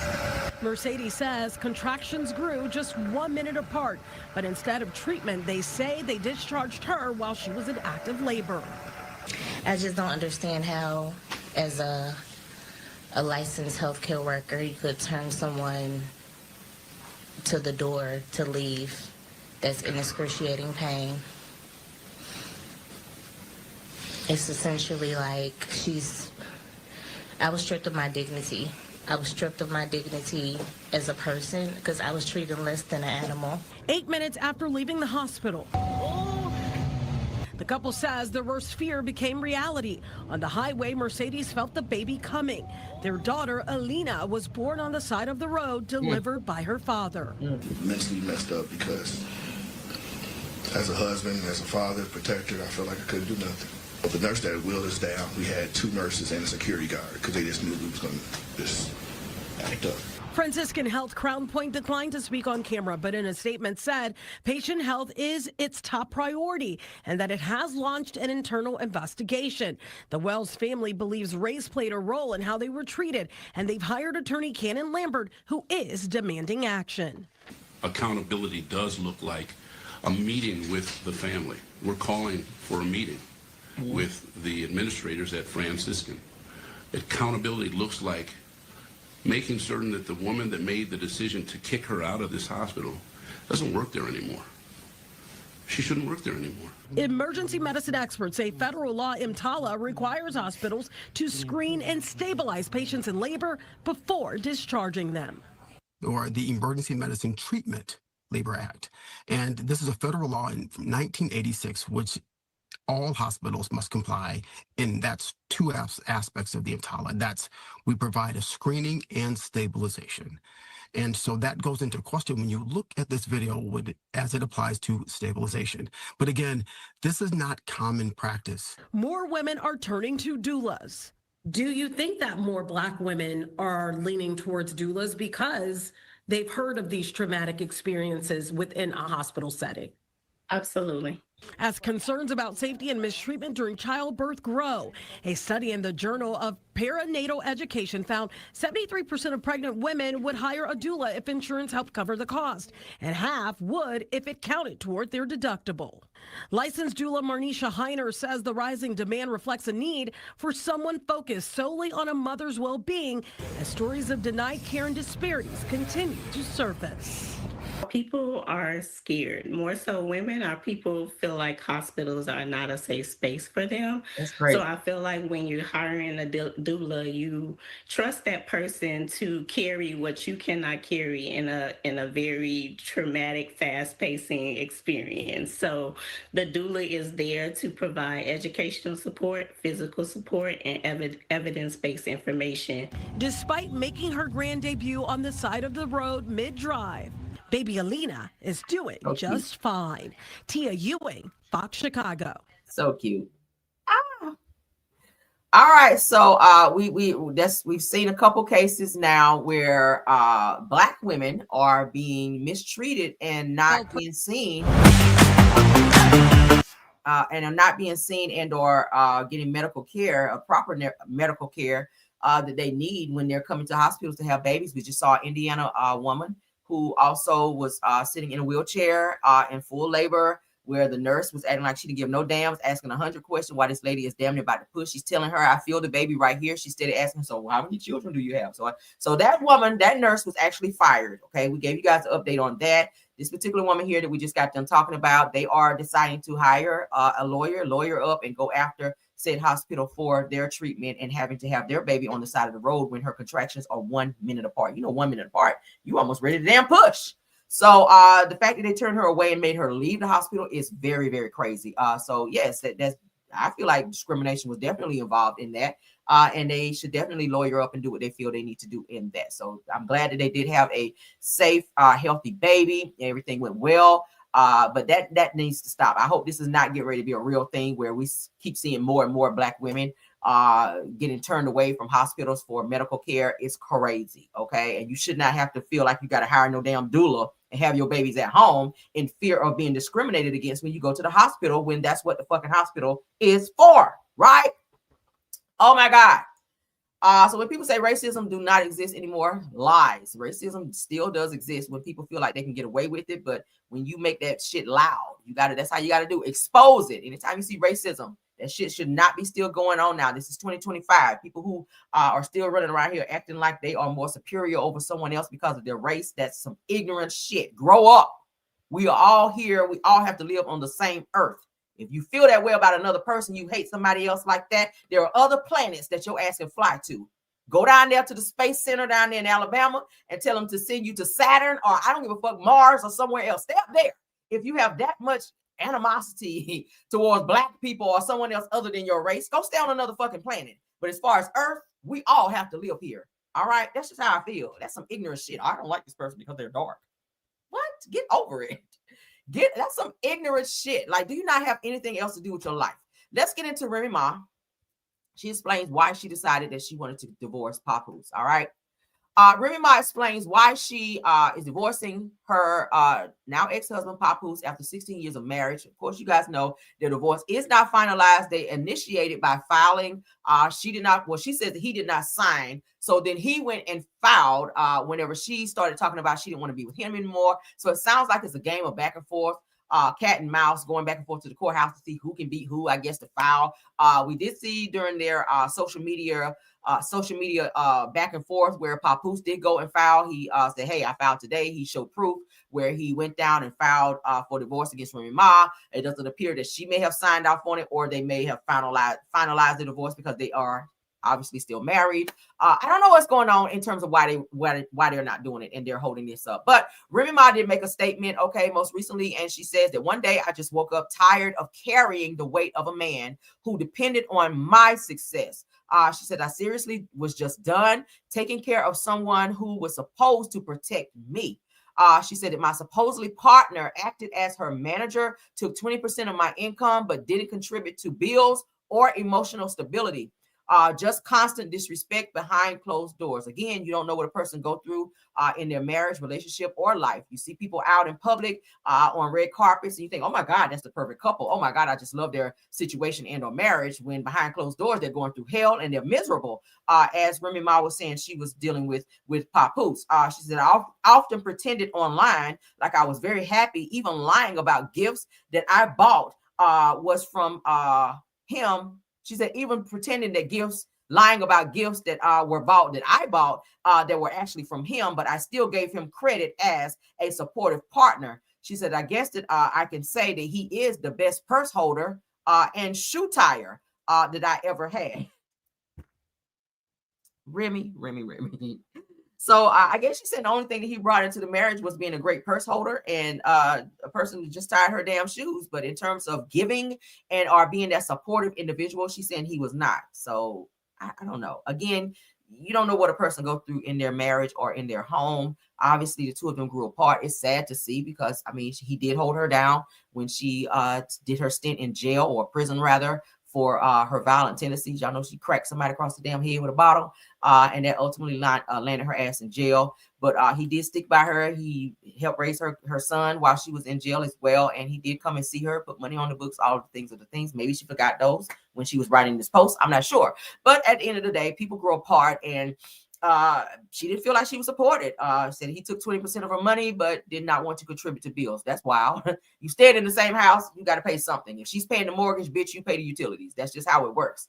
But Papoose, maybe that's why he's so comfortable over there with Clarissa, because she just does all of the giving. And now that she has this new $8 million contract, he of course will benefit from that by him being her significant other. And I feel like he's very comfortable there because she's a very giving person.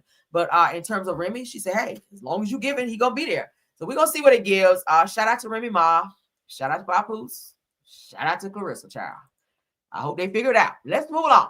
Speaking of prison, there's a lot of women that's starting to amp up getting married in prison. I'm not sure what the end goal is here. I'm not sure what the infatuation is of marrying someone who is locked up doing hard time, but let's go ahead and get into it. Couple goes viral after getting married while the man is behind bars. All right. Child. What do y'all think about this? She got on a whole wedding gown. Yeah. So it says it marked one of the most pivotal moments of my life, other than meeting this man who has become my soulmate. He is my constant source of comfort, love, and respect, and I feel incredibly fortunate to have found him. Everyone deserves to experience the depth of love and connection that we share, and I am eager to take this last name, or his last name, and start our new life rather together. Okay, girl, this is them getting married. Children there as well. This is the weirdest shit ever. He, of course, as you guys can see, is behind bars. She's over here. Weirdest wedding I've ever seen. But yeah, what do y'all think? I don't think I would be on that. Girl, let him spend his time, get out, and then y'all, then y'all go get married if that's what you choose to do. I'm not into marrying somebody that's locked up, because a bitch like to be held at night. I might want to throw my leg over you. I can't do that if you locked up. And then two, I don't know who you throwing your leg over while you in there. Get into that.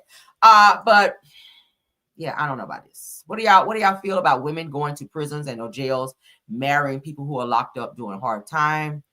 I don't see it. I don't understand it. Maybe it's just me. But this is a whole Aaliyah 4-page letter that she wrote about marrying this person who she deemed the love of her life. I'm not, I mean, you can love him, but I don't know. That's just not for me. Okay. Anybody ever married someone while they were locked up? Anyone? Yeah, moving right along. I cared, but now I don't. I have no more commentary for it. I just don't. I think that's the stupidest shit ever to do that. But whatever, child. I think people do things for many different reasons, but I cannot. Let's get into some Shedeur Sanders news. As you guys may know, his house was robbed. They were caught on video surveillance, so hopefully they can pinpoint who these people are that decided to break into this young man's home and steal $200,000 in his property from his home in a burglary. All right, let's get into it. Shout out to TMZ for the report. That is Shedeur Sanders, Deion Sanders' son, as you guys may know. Cleveland Browns quarterback Shedeur Sanders had $200,000 in property stolen from his Ohio home during his NFL debut against the Baltimore Ravens on Sunday, officials tell TMZ Sports. According to a news press release, 3 suspects wearing masks and gloves entered Shedeur's home around 6:46 p.m. Surveillance cameras captured them making their way around several parts of the building. Officials say the suspects then left the residence around 6:58 p.m. with various properties belonging to Mr. Sanders. The incident is still under investigation, but the video of the alleged heist has shared has been shared via ex-NFL star Adam Pac-Man Jones. So that's the video. Let's see what it shows. Shout out to TV. Let's see what it shows.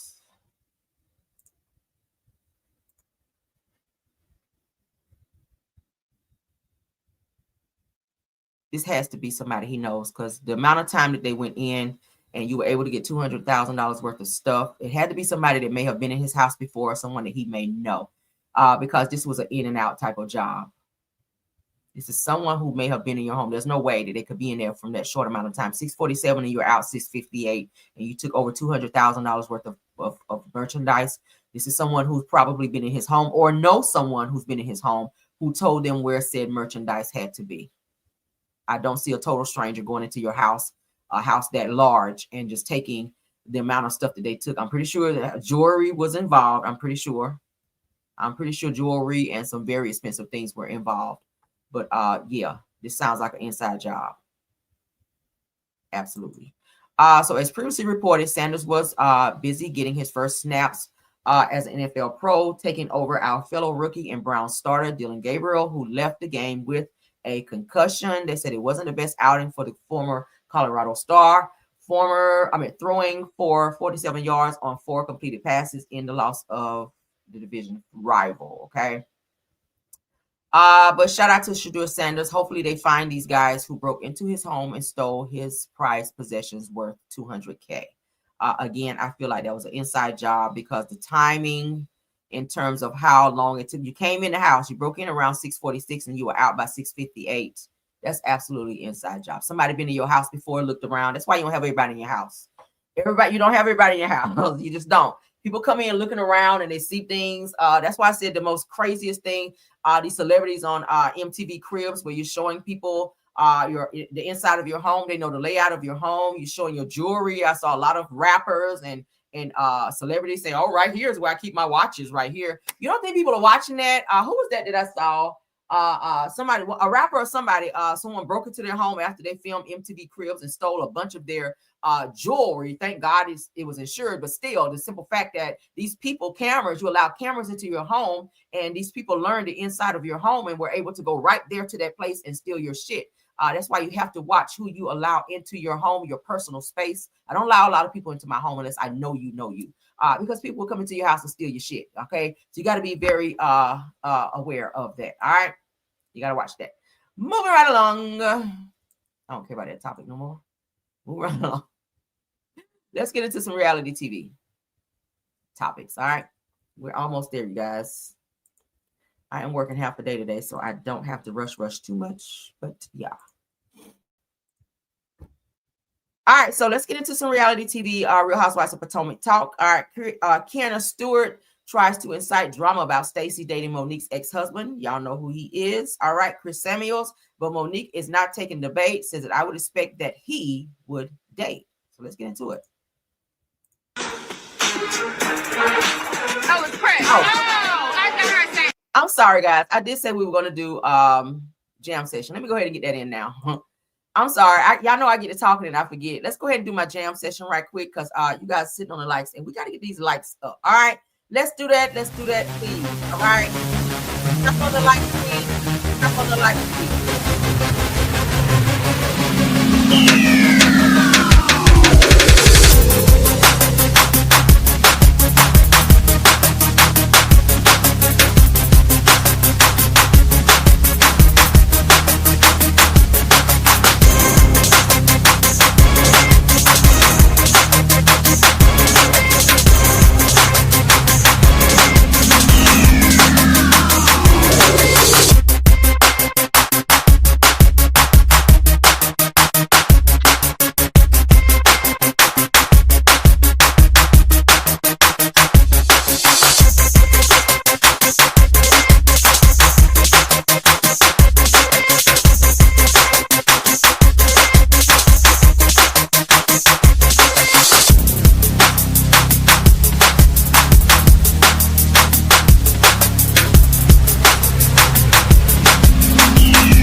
We're back. Thank y'all so much for that. Again, don't stop tapping on that like. Tap on the like, step out, tap on the like, and come on back. All right, we're still here. Let's get it. All right, so our Real Housewives of Potomac, let's get into this clip. All right. That is your ex-husband, right? Yeah. Okay. Because she was dating Chris. Wow, okay. Oh my God. She just met her. Stop. I know him socially. I hung out, and Chris is one of those people. Calm down, ladies. Calm down. Yeah, We've been divorced almost 2 years. Yeah, I would expect that he would date. You did. Okay, I just Oh, that was messy. I know that Stacey has this little way of making people think that she's not their girl, but I know Stacey. That is so messy. He's my ex for a reason. I didn't want him anymore. So I'm completely fine with whatever he does with his life as long as she's good with the children. That's some shade with Monique. Like, bitch, I don't care if you date him. Just know you're going to be a babysitter when you get with him. But it's so weird because in another clip I saw when Monique was feeling a little bothered by Stacey, like possibly dating Chris or going on a date with Chris. So it's kind of weird. Like you don't care in this clip, but in another clip you were feeling a way about it. It's weird to me. I don't know. What do y'all think? Y'all can put in there what y'all think. Oh, it's Chris. Oh, I got her saying. That is your ex-husband, right? Yeah. Okay. You know that's her ex-husband. And it's so weird to me that you would bring that up in that moment. Like, were you trying to test the air to see what Monique's response was going to be with you bringing up Chris to see if there was something still between Monique and Chris because you wanted to go ahead and get a little bit closer to him? It's giving that to me. It's giving you brought up Chris in that moment, knowing that Monique was there to see if they were indeed like fully over so that you can go ahead to the next phase of whatever your relationship or situationship is with Chris. Because she was dating Chris. And then to do it in front of everybody, hella messy. Moving right along. Y'all know what that shit was about. Let's get into Bell Collective. You guys know that their reunion is coming up. It looks like it's going to be hella boring, of course, as usual. They don't have their key players there like Akeisha and Soguchi and the other people who are supposed to be there that Carlos ran away. So let's get into the boring reunion. You called Jackson ratchet. What did you mean by that? I meant ratchet. Some of y'all know y'all have said it, but you don't want nobody else to say it. Well, but even if we say it, we're from there. You see, Jackson is the capital of Mississippi for a reason. Like, let's start there. What is that? Who woke you up? Because you've been asleep all season, child. Tamara. You've been asleep all season. As soon as somebody got something negative to say about Jackson, now you woke. Girl, go back to sleep. What's that city right there? That's not the coast. That is not the coast. That is the capital It's the state of capital. Mississippi. Yes. It is. So, yes. Are you sophisticated? Yes. Okay. At the end of the day, petty little talk is cheap. But my walk shows that, baby, I got Mississippi Jackson on my back, the Gulf Coast, and everything else. And I represent for my cities and my state. When you called Jackson. This new chick, I feel like she trying so hard this season, girl, and you did not get what you needed to this season. It was only 8 episodes, girl. You only had 8 episodes to show and prove, and you did not do that, girl. This season, I have to say, by far was one of the most boring seasons. The storylines were forced as hell. Okay, I did not enjoy Bell Collective this season. I just did not. It's the same bullshit, the same rewatch storylines with Letitia and Glenn. I'm sick of that shit of he's cheating on me. Like, girl, go eat a triple Whopper with double cheese. I don't give a fuck no more. At the end of the day, you ain't going nowhere. You're not going to leave his stupid fake chain wearing ass. So what do you want us to do this season? What do you want us to do this season? The same thing I did last season. I ain't give a fuck then, and I don't give a damn now. Moving right along. Shit. Sick of them. And Carlos, for you to entertain that and for you to hype this shit up like it's supposed to be something, like, no, we are over it. Okay? Bring them people back so your show can do something. You ain't doing a damn thing over there. Just like our Love Marriage Huntsville ain't doing a damn thing. Ain't doing a damn thing. All right, moving right along. Shout out to Bravo Shade Room. Ciao. Let's get into some Kim Zolciak news. I really want to talk about her, but y'all know how I go, child. We got to even it out here. So of course we told you guys that Kim said the final straw in her marriage was Kroy Bierman cheating on her, child. She also admitted that her current man is married, and so hold on. Her current boyfriend is married or a married man, and so is she, because Kroy will never give her a divorce. So now she's blaming Kroy for holding up their divorce. I think Kroy would definitely love the divorce. He wants nothing more than to get far away from you. You've taken everything from this man, all right? If he would only have listened to his parents who told him not to marry your ass, he would not be in the position that he's in. But so now she's blaming Kroy. Let's get into Kim, child.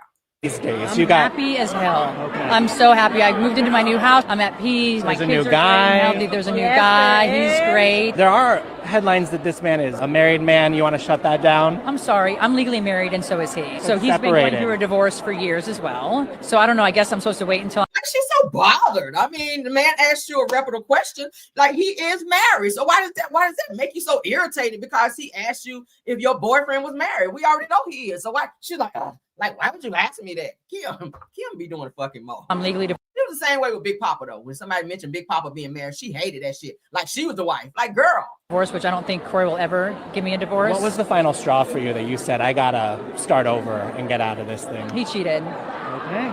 So. We got some BravoCon breaking news here.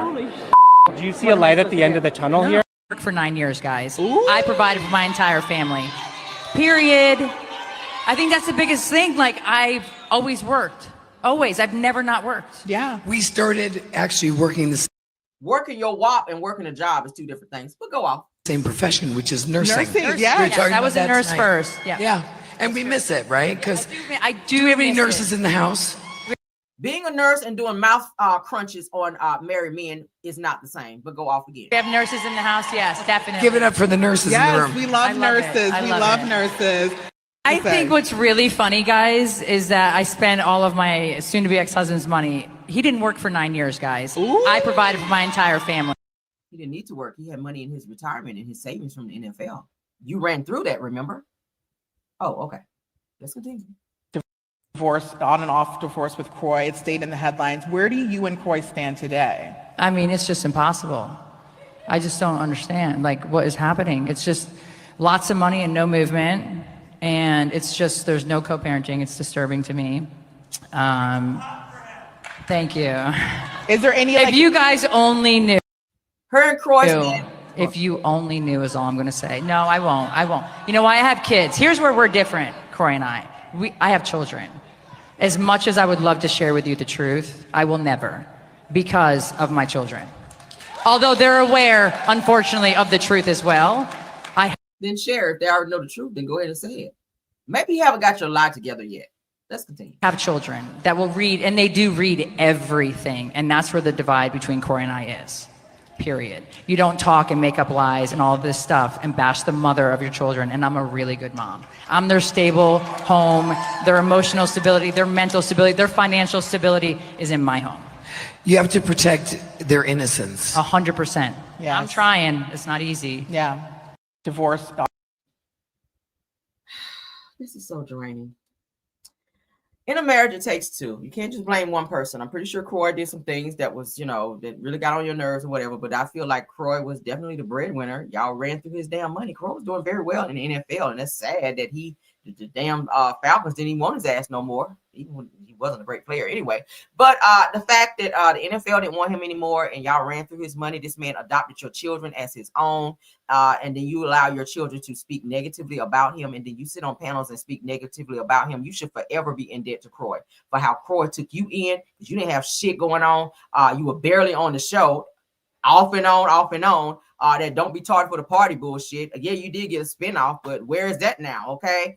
When you were at your lowest point and then you laid up under this man and had multiple kids by him and he took care of you. So the fact that you're sitting on panels and you saying disparaging things about him and making it seem like he's the worst father and or husband is just it's weird. It's weird. Kim, you did a lot of fuck shit sitting at casinos. I mean, for God's sake, it was in the whole TMZ and everywhere that you left your daughter in a car for hours while you was in a casino gambling at night, in the middle of the night. Your daughter, Ariana, was made to sit in a car while you in a parking lot while your ass was in there gambling for hours in the middle of the night. Like, girl, take accountability. So much I am their safe space. What is safe about that? Who was watching your kids at home while you was away gambling? Like, stop it. Kim does not take accountability. That's what I cannot take with Kim. Child, let's move on. I ain't want to holler no more. Let's get into some Tawana news because she is mad that she's not getting the same pay as Tony and Tamar on Braxton Family Values. Ran across that.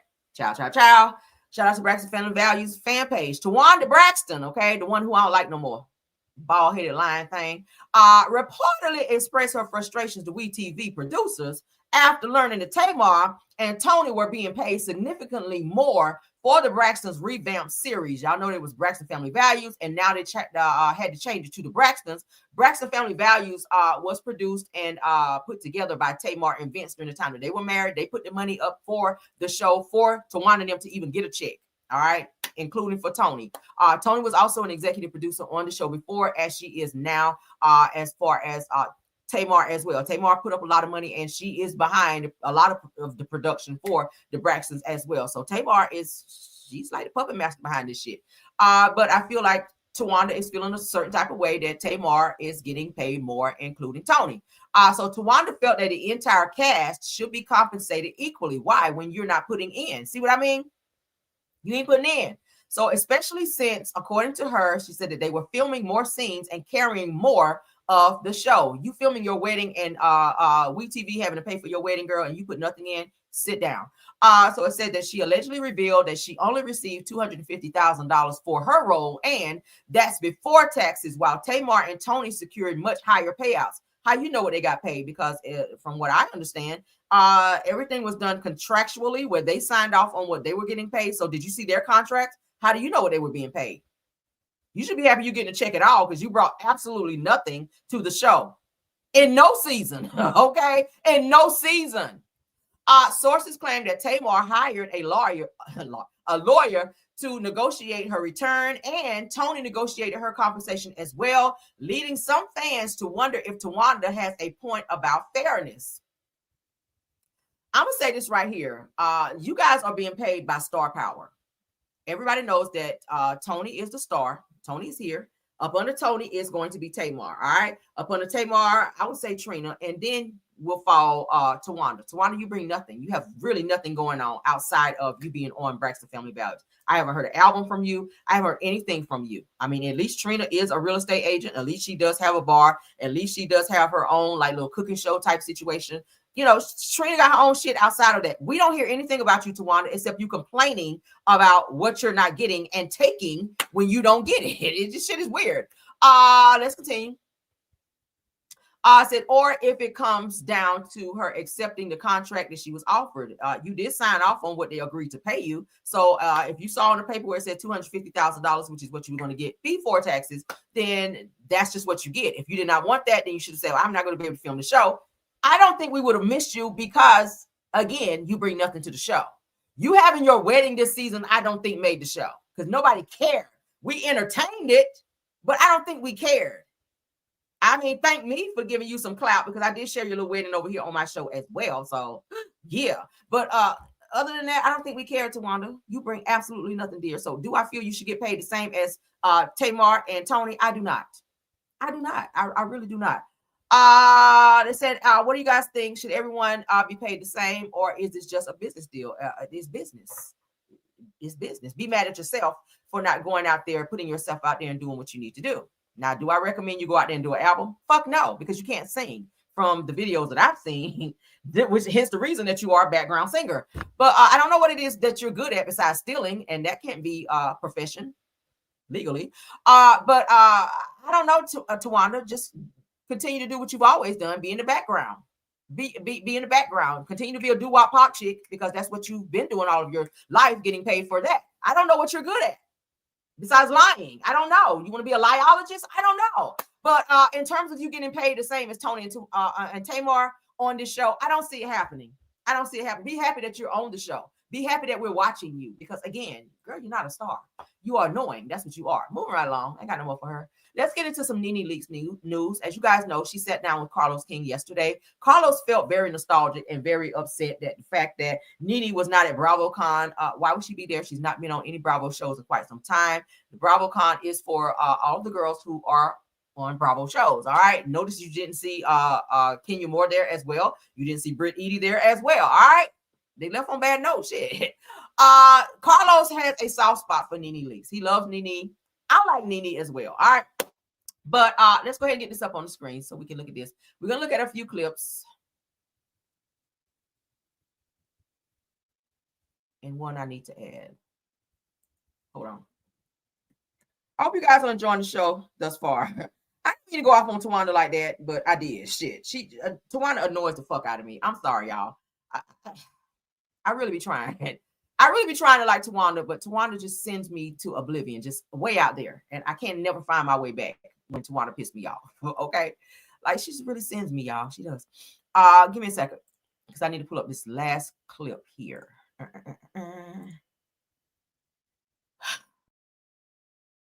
Shut up. Okay, shut up. All right, let me get this up because I wanted you guys to see this other piece to this puzzle that I wanted y'all to see. Again, I want to talk to you guys because I can do more than one thing at one time. Okay, that's called multitasking. Anyway, so Nene Leakes did an interview, sit-down interview with Carlos King, and he talked about how he felt a certain type of way that Andy Cohen did not bend over backwards and invite Nene Leakes to BravoCon because she actually helped make the shows on Bravo in terms of like Real Housewives of Atlanta. He felt away by seeing the other girls there getting recognition, but Nene was not allowed to be there. Well, again, Nene is not on the show anymore. You guys know Nene did file a lawsuit against Bravo, NBC Universal, et cetera, okay? So he did do a sit-down interview, and he made that very clear to her that he felt away about her not being there. All right, so let me pause this. All right, so let me get it to the point where I want to show you guys.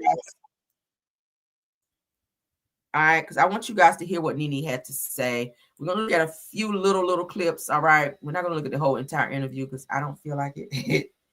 I mean, it really wasn't that important to see. I just pulled what I felt or deemed that was, you know, worth looking at, okay? So let's pause that. Let's go back just a little bit. Six. Y'all bear with me. I'm sorry. All right. So that's a great spot. Okay, so we're gonna leave it there. Boom, boom. All right, boom. All right, so let's go ahead and get into this. I'm going to go ahead and share this clip where Nene Leakes. Let me get it up. Y'all usually be ready, but I forgot to add one more thing. Okay, so shout out to No Chaser TV. Let's go ahead and pull it up big because I love big. All right, Nene Leakes reveals details of text messages between she and Andy Cohen. Y'all remember at BravoCon, Andy made it known that he had been having some conversations via text message with Nene Leakes. Okay, everybody was happy to hear that they were in conversation, because I guess that meant that maybe Nene was going to maybe get to come back to the show. Okay, that could be a great thing. And I said that it's needed. She is needed on the show. The show's been very boring. The ratings for Real Housewives of Atlanta has been very, very low.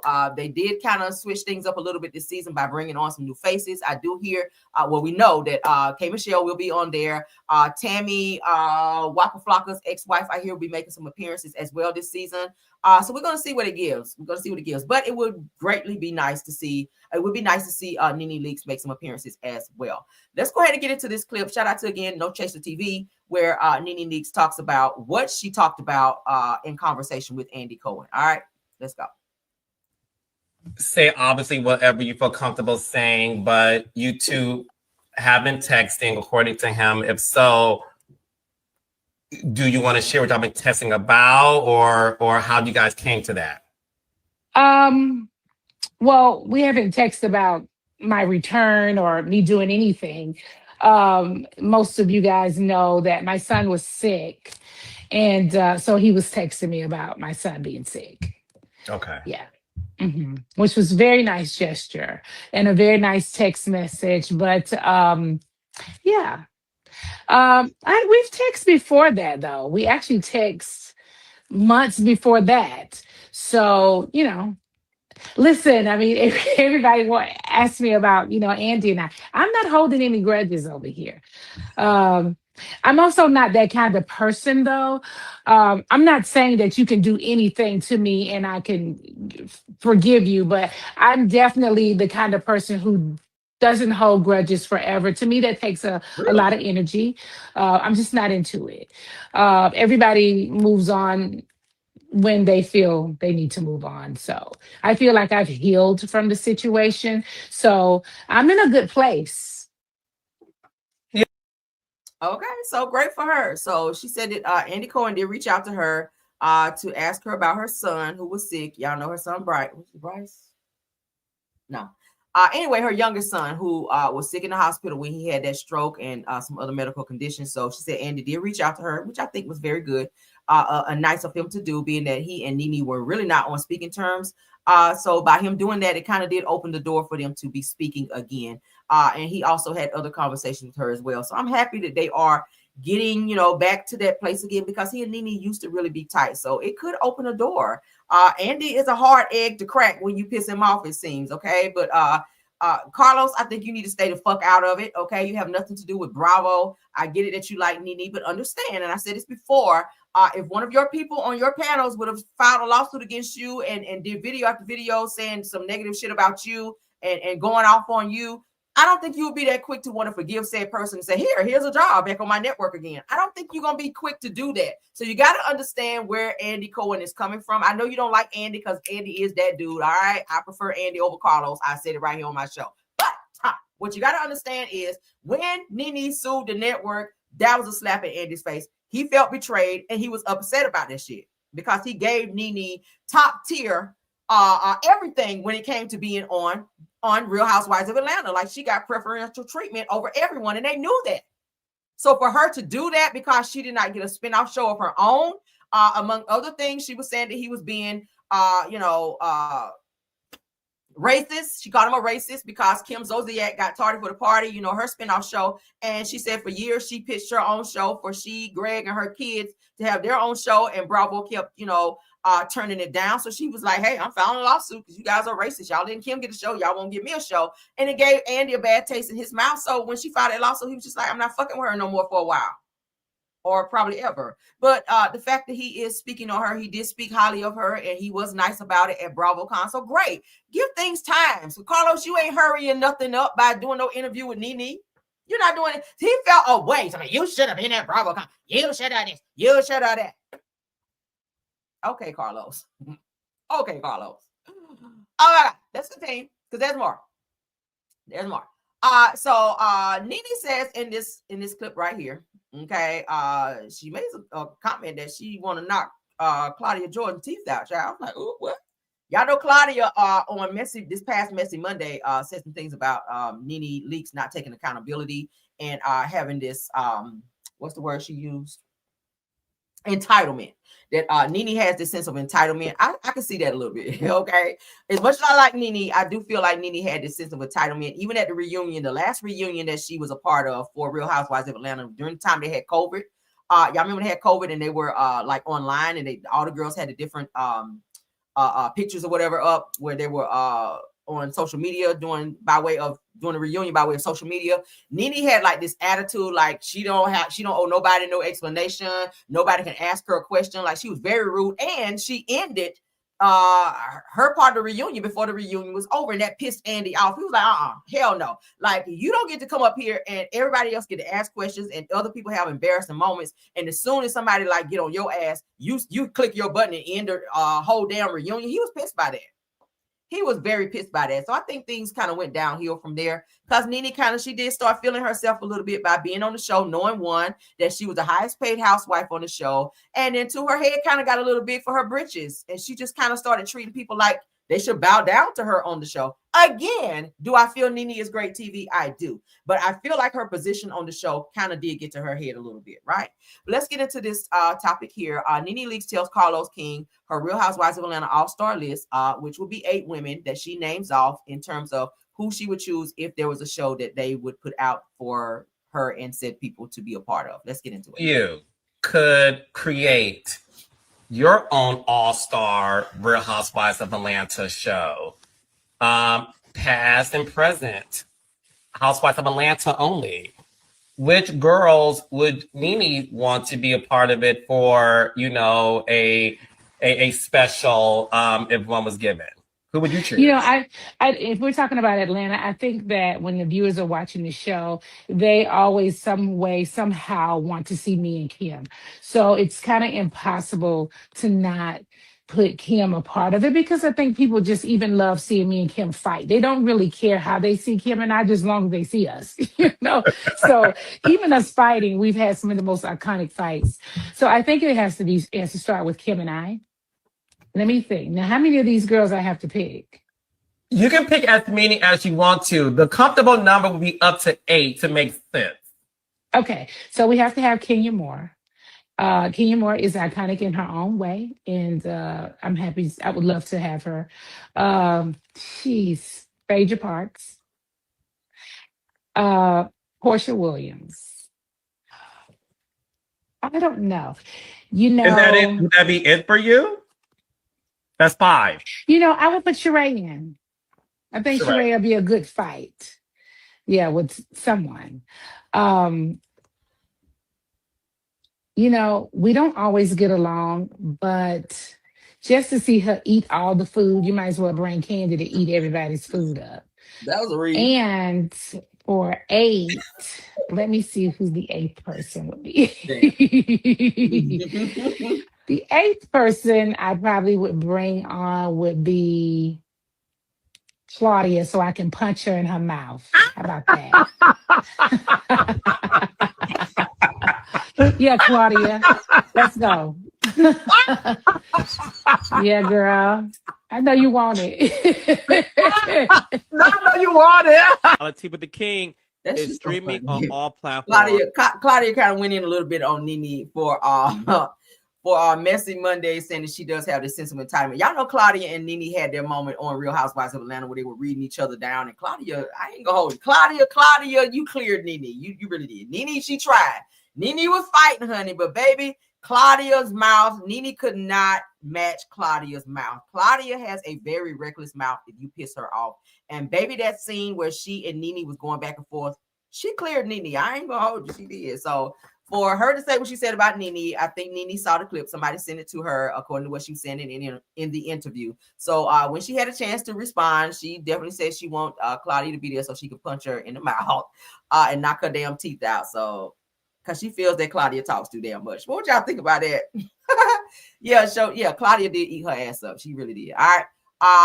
Last topic, okay? Last topic. So Nene says here, Nene talks about how she feels and how, where she is right now. And let's just get into it. I'm gonna play the clip for you guys. This is the last one. We're gonna end the show with this clip with Nene, okay? I want you guys to see this. This is pretty much the ending of the interview. I was going to cover the interview, but I said, no, I'm just going to do clips because I don't want to see that whole shit. I already watched it, but let's go ahead and look at this. This is the ending of the interview of Nene just kind of talking about some things. Or that's always speaking out. I love you and thank you so much for supporting me always. Thank you, Carlos. So yeah, I don't have anything to say. What's going on? Hold on, guys. Other than I love you all, and I wish and hope that we could move past whatever is holding us back. I'm not sure what that is because it's obviously on the other side. It's not on this side because I have been very vocal. She's talking about Andy Cohen. She don't know what it is that's holding them back from moving past that so that they can get back to where they used to be and she could possibly be on the show again. She's saying, hey, I've forgiven myself. I don't feel no type of way about it. I don't know what the other side feel, but I don't feel that way anymore. Let's continue. In saying that I'm happy to move forward. I want to move forward. Anything that has happened, we should just bury it and move on. I'm not the person that's keeping us from moving forward. I think that's what people should know because a lot of people are constantly saying, why don't you do this? Why don't you do that? It's not me that's doing it. I'm happy to move on. Yeah. In fact, it would just be great for all of us to move on. Yeah. I think the viewers and the followers, and I think they all would be super happy to see, mended fences. And I've actually seen them mend fences with a lot of people that have done a lot of things. But, I'm just a girl over here with blonde hair, honey. I don't know what's going on. I don't know what's going on. But all of them know me, personally. They all have, they know who I am. So I'm okay. Yeah. I miss all of you guys. I miss you guys. I really do. I miss you. Listen, you're my sister for life. I love you. I will always use my platform to raise you up. I will thank you so much. I will always let the world know. I told myself we need to talk regularly, and the one thing I want the world to know is she is in such a good place. You guys saw that in our interviews. Me on her show, she on my show. Like Nene is she's living her best life, and I will end by saying this: it's easy to judge somebody's in terms of what you think they should have done without walking a mile in their shoes. And I think when it comes to this world, all of us truly can use a little grace, so that we're able to just move forward, holding grudges, holding people back, doing all of those things. Just isn't. Again, see the subliminal towards Andy. You give people grace. And I think that people should not just hold people back. And Nene's like, yeah. I'm sorry, y'all. Something's going on with StreamYard. We are. Let me get through this ad. This shit is irritating me. But we about through it, y'all. We about through it. And I will continue to use this opportunity to be of service to the world. And Nene, I will always use my life and the breath of my body to be of service to you. So I want you to know that. Carlos. I appreciate you. I love you. You're doing great things. I see you. You're moving. Every time I turn around, you're doing something, raindrops, this and everything. You're doing great. And keep going. And I love you, Andy. I don't know that I say Andy, but I think Andy knows that I love him. Of course, we've had a fight that was probably bigger than both of our houses, but I'm just so not interested in to continue to fight.